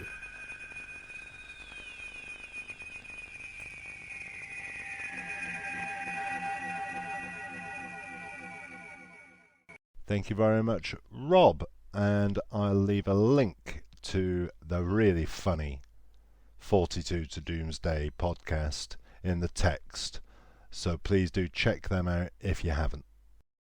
Moving on, in 2003 the trailer was found, which gives us 20 seconds from the cliffhanger for episode 1, and finally in 2005 20 seconds of clips from episode 4 were identified, originally from an episode of Tomorrow's World from December 1966. Would either of you like to comment on the sheer multitude of clips that we have available to us? There are certainly points when you're watching the reconstruction when it feels like you're almost watching the real thing, and then you go back to the telesnaps for a chunky period of time. Yeah, especially with those tiny little, like the 8mm clips where it just moves for a fraction of a second. Yeah, it is amazing that we have so much from so many places, and we've got this kind of patchwork of what exists, like the Wicker's World clip and the Blue Peter clip. You know, the Blue Peter clip has a little bit more footage, but it's obscured by the credits of Blue Peter, or a circle wipes to fade between the studio. But we are quite fortunate that a lot of these clips survive on proper optical 35 or 16mm film reductions, so this footage, when you go back to the original source and scan it in high res, get lots of lovely detail. And I think that's been done for the Wicker's World, which was on the special edition Blu-ray, but I think some of the other sources haven't yet been scanned to the full extent of their quality, so it'd be lovely to see that one day. Yeah, you'd hope they'd do that, because they don't have a lot of footage to spend money on digging out and rescanning, etc. Yeah. I guess the only other thing I could say is that I've been a fan for long enough to have seen the process all the way through. So in 1987, at a Doctor Who convention, I saw the marrying by Richard Landon, I think, of his audio copy with the recently discovered telesnaps. Yeah, and I mean, that seemed like witchcraft at the time, because we had no idea. Well, I had no idea that an audio version existed. I had no idea that there were telesnaps. To sort of see that in 1987 felt like, oh, we've kind of, that's come back from the grave. And yet you compare that terrible audio quality compared with Graham Strong's version of the audio, and all the additional video clips that we've now got in there. I mean, it's almost extraordinary how much of we can see of the story now, and how, you know, how close I suppose it is to the original, considering we don't have any of the video. Well, just to add to that, I mean, we're deliberately not doing a review of the animations, but the audio wizardry of Mark Ayres, it's just astounding. I can't even begin to understand how he's brought all of this audio to life as if it was a made for HD animation audio. It's wonderful. I think that animation has to be commended for launching the animation range and proving that it was possible to animate a completely missing Doctor Who story on the type of budgets that these releases can have. I think the power telesnaps were the first that really came to light, weren't they? Thanks to Christopher Barry keeping hold of them. There's this sort of double-page spread in the back of the early years, and I didn't know what I was looking at when I saw that, but clearly that was the first time that I'd seen telesnaps printed. 86, I think that was. As usual, we will try and understand what film prints were made and where they were sent and what happened to them. So, as usual, the episodes were recorded direct onto videotape, with the exception of episode 6, which was recorded direct onto 35mm for ease of editing. But those copies were not designed to be kept, so they were all junked in the 1970s. However, to be able to sell it overseas, 16mm copies were struck. Now, we know from others' brilliant analysis of the paperwork, and thanks again to John Preddle for laying it out so clearly on his site, Broadcast, we know that there were 2 copies in circulation. So the first one was sent to Australia for broadcast in July 1967. And they aired it, but this was only a matter of weeks before it was completely withdrawn from sale. And we know it was withdrawn from sale because of original BBC paperwork, which dictates that you cannot sell it from that point. And the reason for that is thought to be that Terry Nation was trying to sell his Dalek serial in the US. However, by August 1969, that ban on sales had been lifted, so a copy was sent to New Zealand, where it was broadcast. And unlike Australia, which didn't censor it at all, New Zealand did make some censor cuts. Yeah, they cut out about 1 minute and 3/4 in total from the latter 2 episodes. Episode 5, their censor notes was to reduce to minimum chanting of Daleks vowing to kill human beings. So perhaps that's stuff that we have already. And in episode 6, reduced to minimum chanting of Daleks vowing to kill humans. And throughout episode, reduced to minimum shootings and killings by Daleks, of which there were a lot in that episode. So it might be lots and lots of little snips. Quite interesting. Yeah, fine for the Aussies. Yeah, but they weren't very happy with all the violence and brutality in Dalek's master plan, were they? Maybe they'd had a change of government or something by... They'd seen the error of their ways. Indeed. So after the New Zealand broadcast, the initial sales rights are thought to have expired, but these were renewed by Enterprises, making a further sale to Singapore for May 1972 possible, which is 3 years, near as damn it, after New Zealand aired it. However, from that point, there are no further sales recorded on BBC paperwork. Not quite the end of the story, in that we don't know the fate of those prints, but we do know the fate of the Australian prints. So as we've talked about before, in 1975, Australia sent a shipload of prints back to the UK. And so we do know that some of those prints leaked and were intercepted on their way to junking out the back of Villiers' house. Namely, for instance, Galaxy 4 Episode 3 and The Underwater Menace Episode 2. So in terms of whether something could be found, well, there's always a chance that some Power of the Daleks made its way into a UK film collection that way, but 50 years after the fact, it hasn't happened yet, so it doesn't seem incredibly likely, but not impossible. Now, you may think that that is the end of the story, and to all intents and purposes, until recent times, apart from a hoax in DWB, where the Power of the Daleks was said to have been found in Ghana, which was apparently traced back to a hoax that started in the Fitzroy Tavern, you think that that is the end of the story. But, Richard... So before we go into that, I've just got a couple of things to say about the Australia side of things. So I noticed when I was looking through it that the Australia prints, although they were screened from July 67, they were repeated in 1968 as well. So they were shown twice.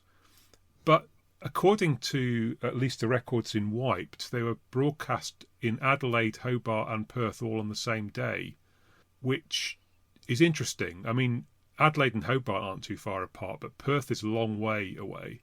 It doesn't seem to me that you could do that with a single print, a single 16mm print. So, I mean, I know we're getting into the kind of whole duplicate print thing there, but it's just an interesting thing to consider.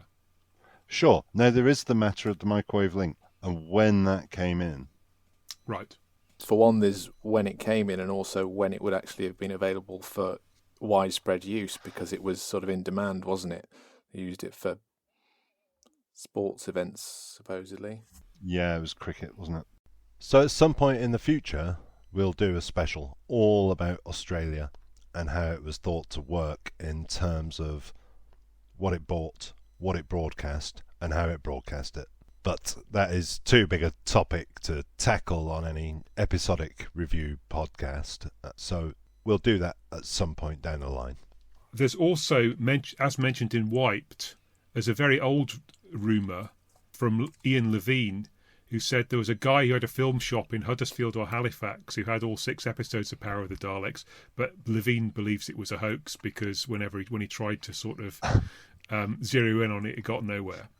So, but that's a bit non-specific. However, back in around 2012, leading into 2013, and in retrospect before then, we all endured what is now known as the Omni-Rumour. And the Omni-Rumour is the notion that Philip Morris found a large number of missing episodes overseas.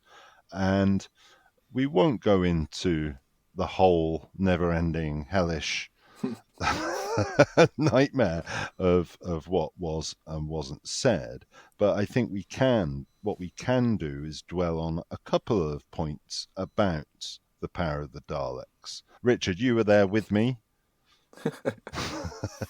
Enduring. Yeah. What was the detail? Okay, well, I guess early in 2012, there was an interesting post on the Missing Episodes forum, which came from Paul Vanezis. Yeah.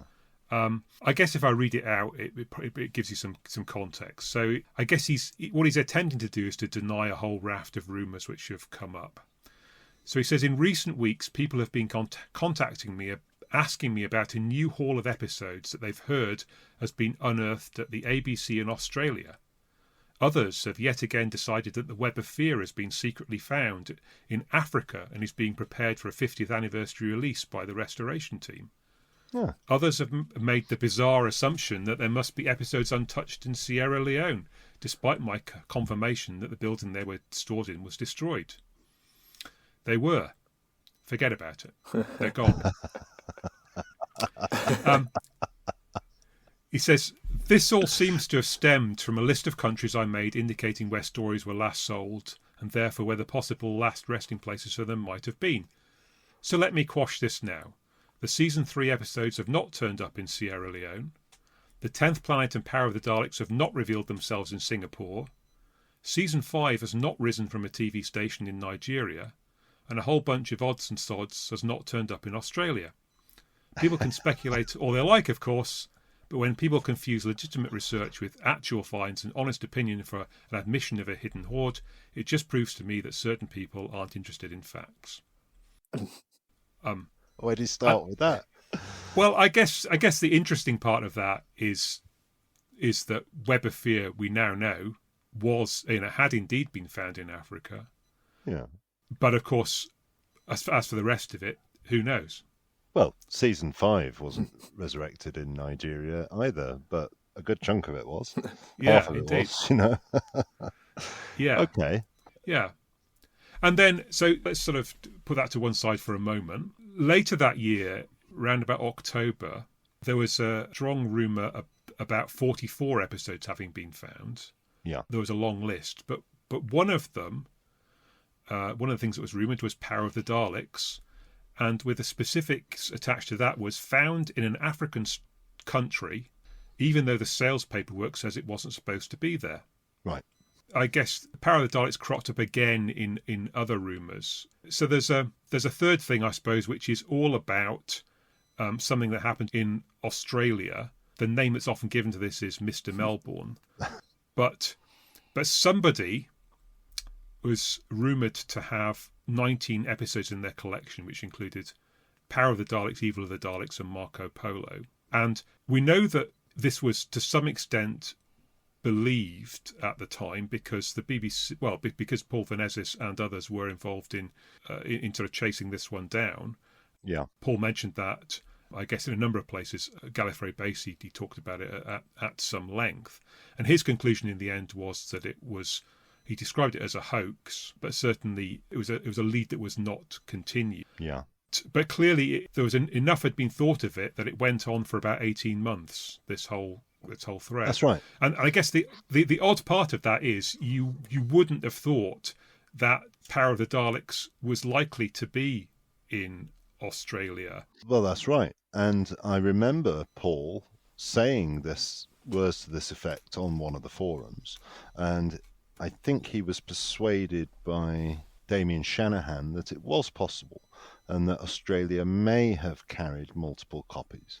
But this whole Melbourne hoaxer thing goes back, way back in this podcast series to episode 1, where we talk about how it came about and put some flesh on those bones. And it was thought to be, for a time, a viable option. So what's interesting, Richard, is if you go back to that quotation that you started with, Yeah. he says that odds and sods have not been found in Australia. Yeah. Well, it's tempting to believe that he was indicating at that time that he believed that a whole tranche of episodes was going to be found in Australia. And then in the same way... stories aren't odds and sods. That's right. And then in the same way, Season 5 hasn't been resurrected in Nigeria. Well, 2 episodes of it has. So you start to look at the other detail in there and think, well, yes, is there a bit of fun being had there? This is speculation, of course, but was Paul in the belief that Power and 10th Planet had been found elsewhere and not in Singapore? And it's a mistake to dwell on rumours, but as I've said many times in this podcast or on other podcasts, do not be mistaken that everybody up and down thought Power of the Daleks had been found in Africa. I think since then, or since 2013, when Philip Morris has spoken, of course he hasn't confirmed or really denied that it's the case, but he has sort of set the scene where this might be possible. Because what he's talked about is that when stations were moving films along, they would do it en masse. And he's even said they would throw things in crates just to get them out of the storeroom. And so when you listen to a commentary he did regarding Web 3, it was one of those excellent Phantom commentaries. Yeah. He did one of those with Deborah Watling. And I think previously they had known that the films in Nigeria that were found were from originally Singapore via Hong Kong. Mm-hmm. But I don't think they understood that there were many more steps. But what Phil Morris says on that is that all of those season 5 films, now forgive me if that's not the precise wording, but he very much indicated that that batch of films went from Singapore to Hong Kong, and then I think he said a Northern African country, and then to Gibraltar. And they travelled in a batch. So then one thing that compelled me was, well, let's have a look at what that batch might have contained. And the curious thing about Singapore and the order in which it broadcast episodes was it was all over the show. So essentially they broadcast from An Unearthly Child through to the Time Meddler. And then from the Time Meddler, they jumped, as you do, straight to the Highlanders. And they went from the Highlanders through towards the end of season 4. And that was a sales block. And then the next sales block contained the following run: Evil of the Daleks, Tomb of the Cybermen, Abominable Snowmen, The Ice Warriors, The Enemy of the World, The Web of Fear, Fury from the Deep, Wheel in Space, The Dominators, The Mind Robber, The Invasion, The Crotons, The Seeds of Death, The Space Pirates, The War Games. Then Spearhead from Space, The Silurians, The Ambassadors of Death, and then, as you do, The Savages, The War Machines, The Smugglers, The 10th Planet, and lastly in that block, The Power of the Daleks. Mm-hmm. Now, what do we know about the fate of films within that batch? Well, we know that The Abominable Snowmen, The Enemy of the World, The Web of Fear ended up in Nigeria. Yep. To be broadcast in 75, 76. We know also that the Dominators and the Crotons wound up in Nigeria, or it's a reasonable assumption. Now, going to the end of that batch, we also know that the Singapore copy of the War Machines ended up in Nigeria. Yeah.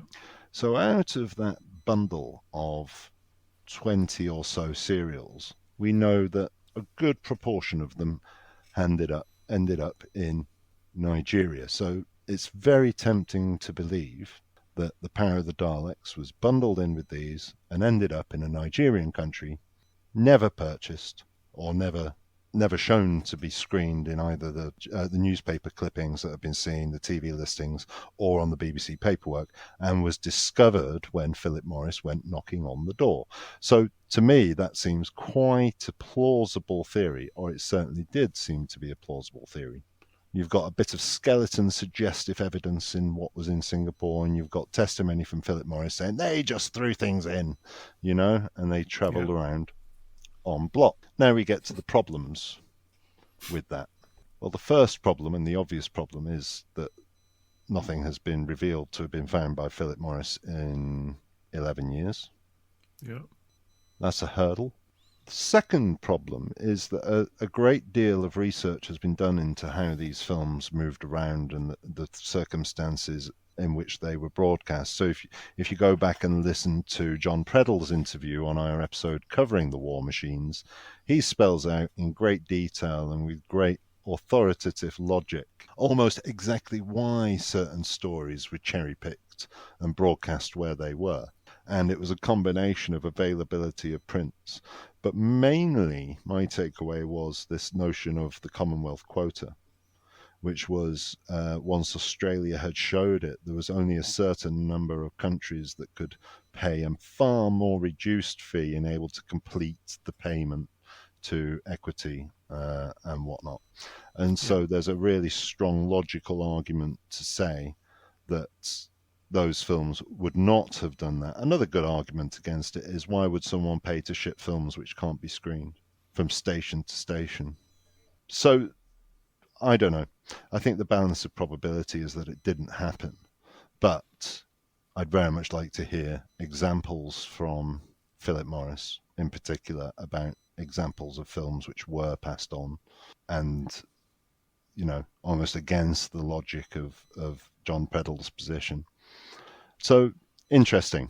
And if indeed Philip Morris does have it, well, 11 years on, it might as well be lost, Yeah, I mean that I guess is the key thing. When we look at the quotes from 2012, I guess the assumption was if it has been found, then it will be handed over. And I think we're definitely not in that world anymore. I don't think we're as naive as to think that if something is found, it will definitely find its way into the hands of all fans. But I'd like to see it, Yeah, well, I mean, me too.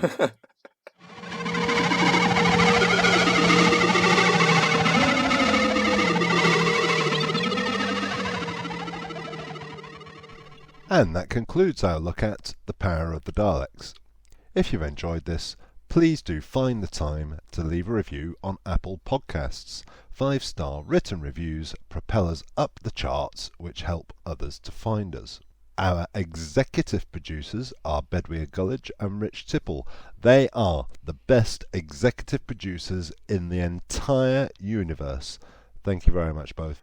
Thanks very much to brilliant artist for hire B. Garrido, who produced the cover artwork. She does amazing Doctor Who portraits, so please check them out at bgarridoart.weebly.com.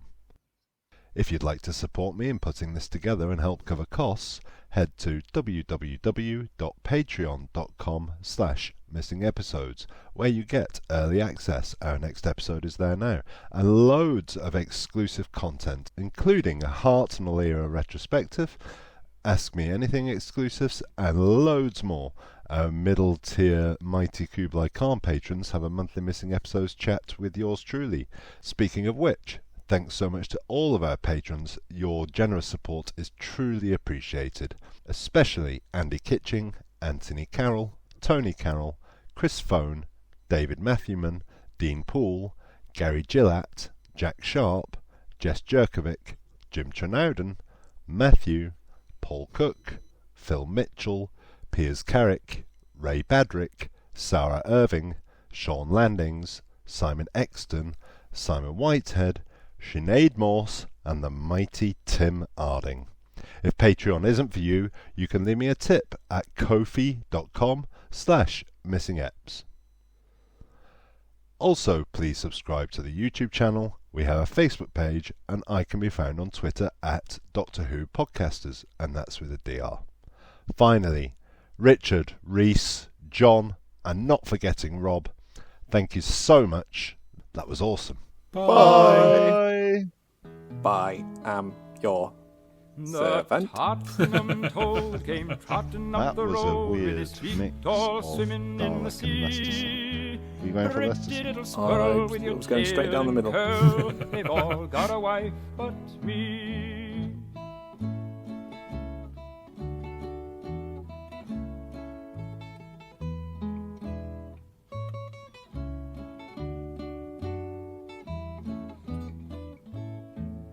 Oh, the Tottenham Toad came trotting up the road with his feet all swimming in the sea.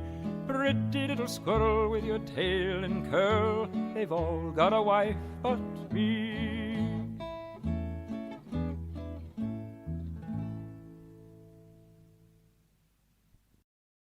I gotta say one more thing, which is that I think I'm the first person to correctly sync up the right sound from the tom-tom clip of Daleks exploding with the actual sound of explosions.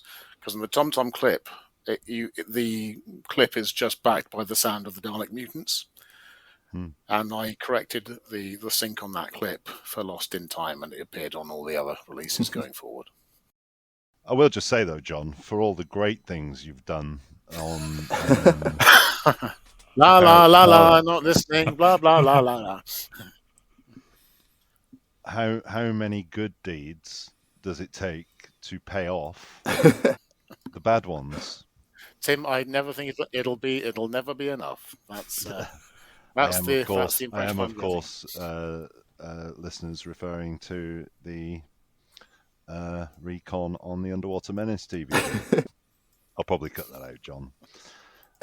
before we get into how it came about, are there any other firsts to talk about? It's the first time the TARDIS floor was painted white instead of blue. Is that the kind of juice you were looking for? It's a bit more granular than the sort of Is this a Gavin Rymel video?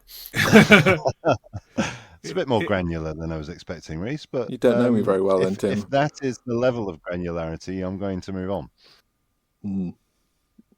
Kept for so long, and some of those design drawings, the amount of information you can interpret from them.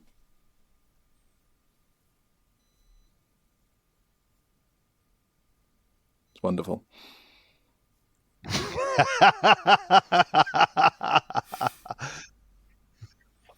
Good. It was a very pregnant pause, wasn't it?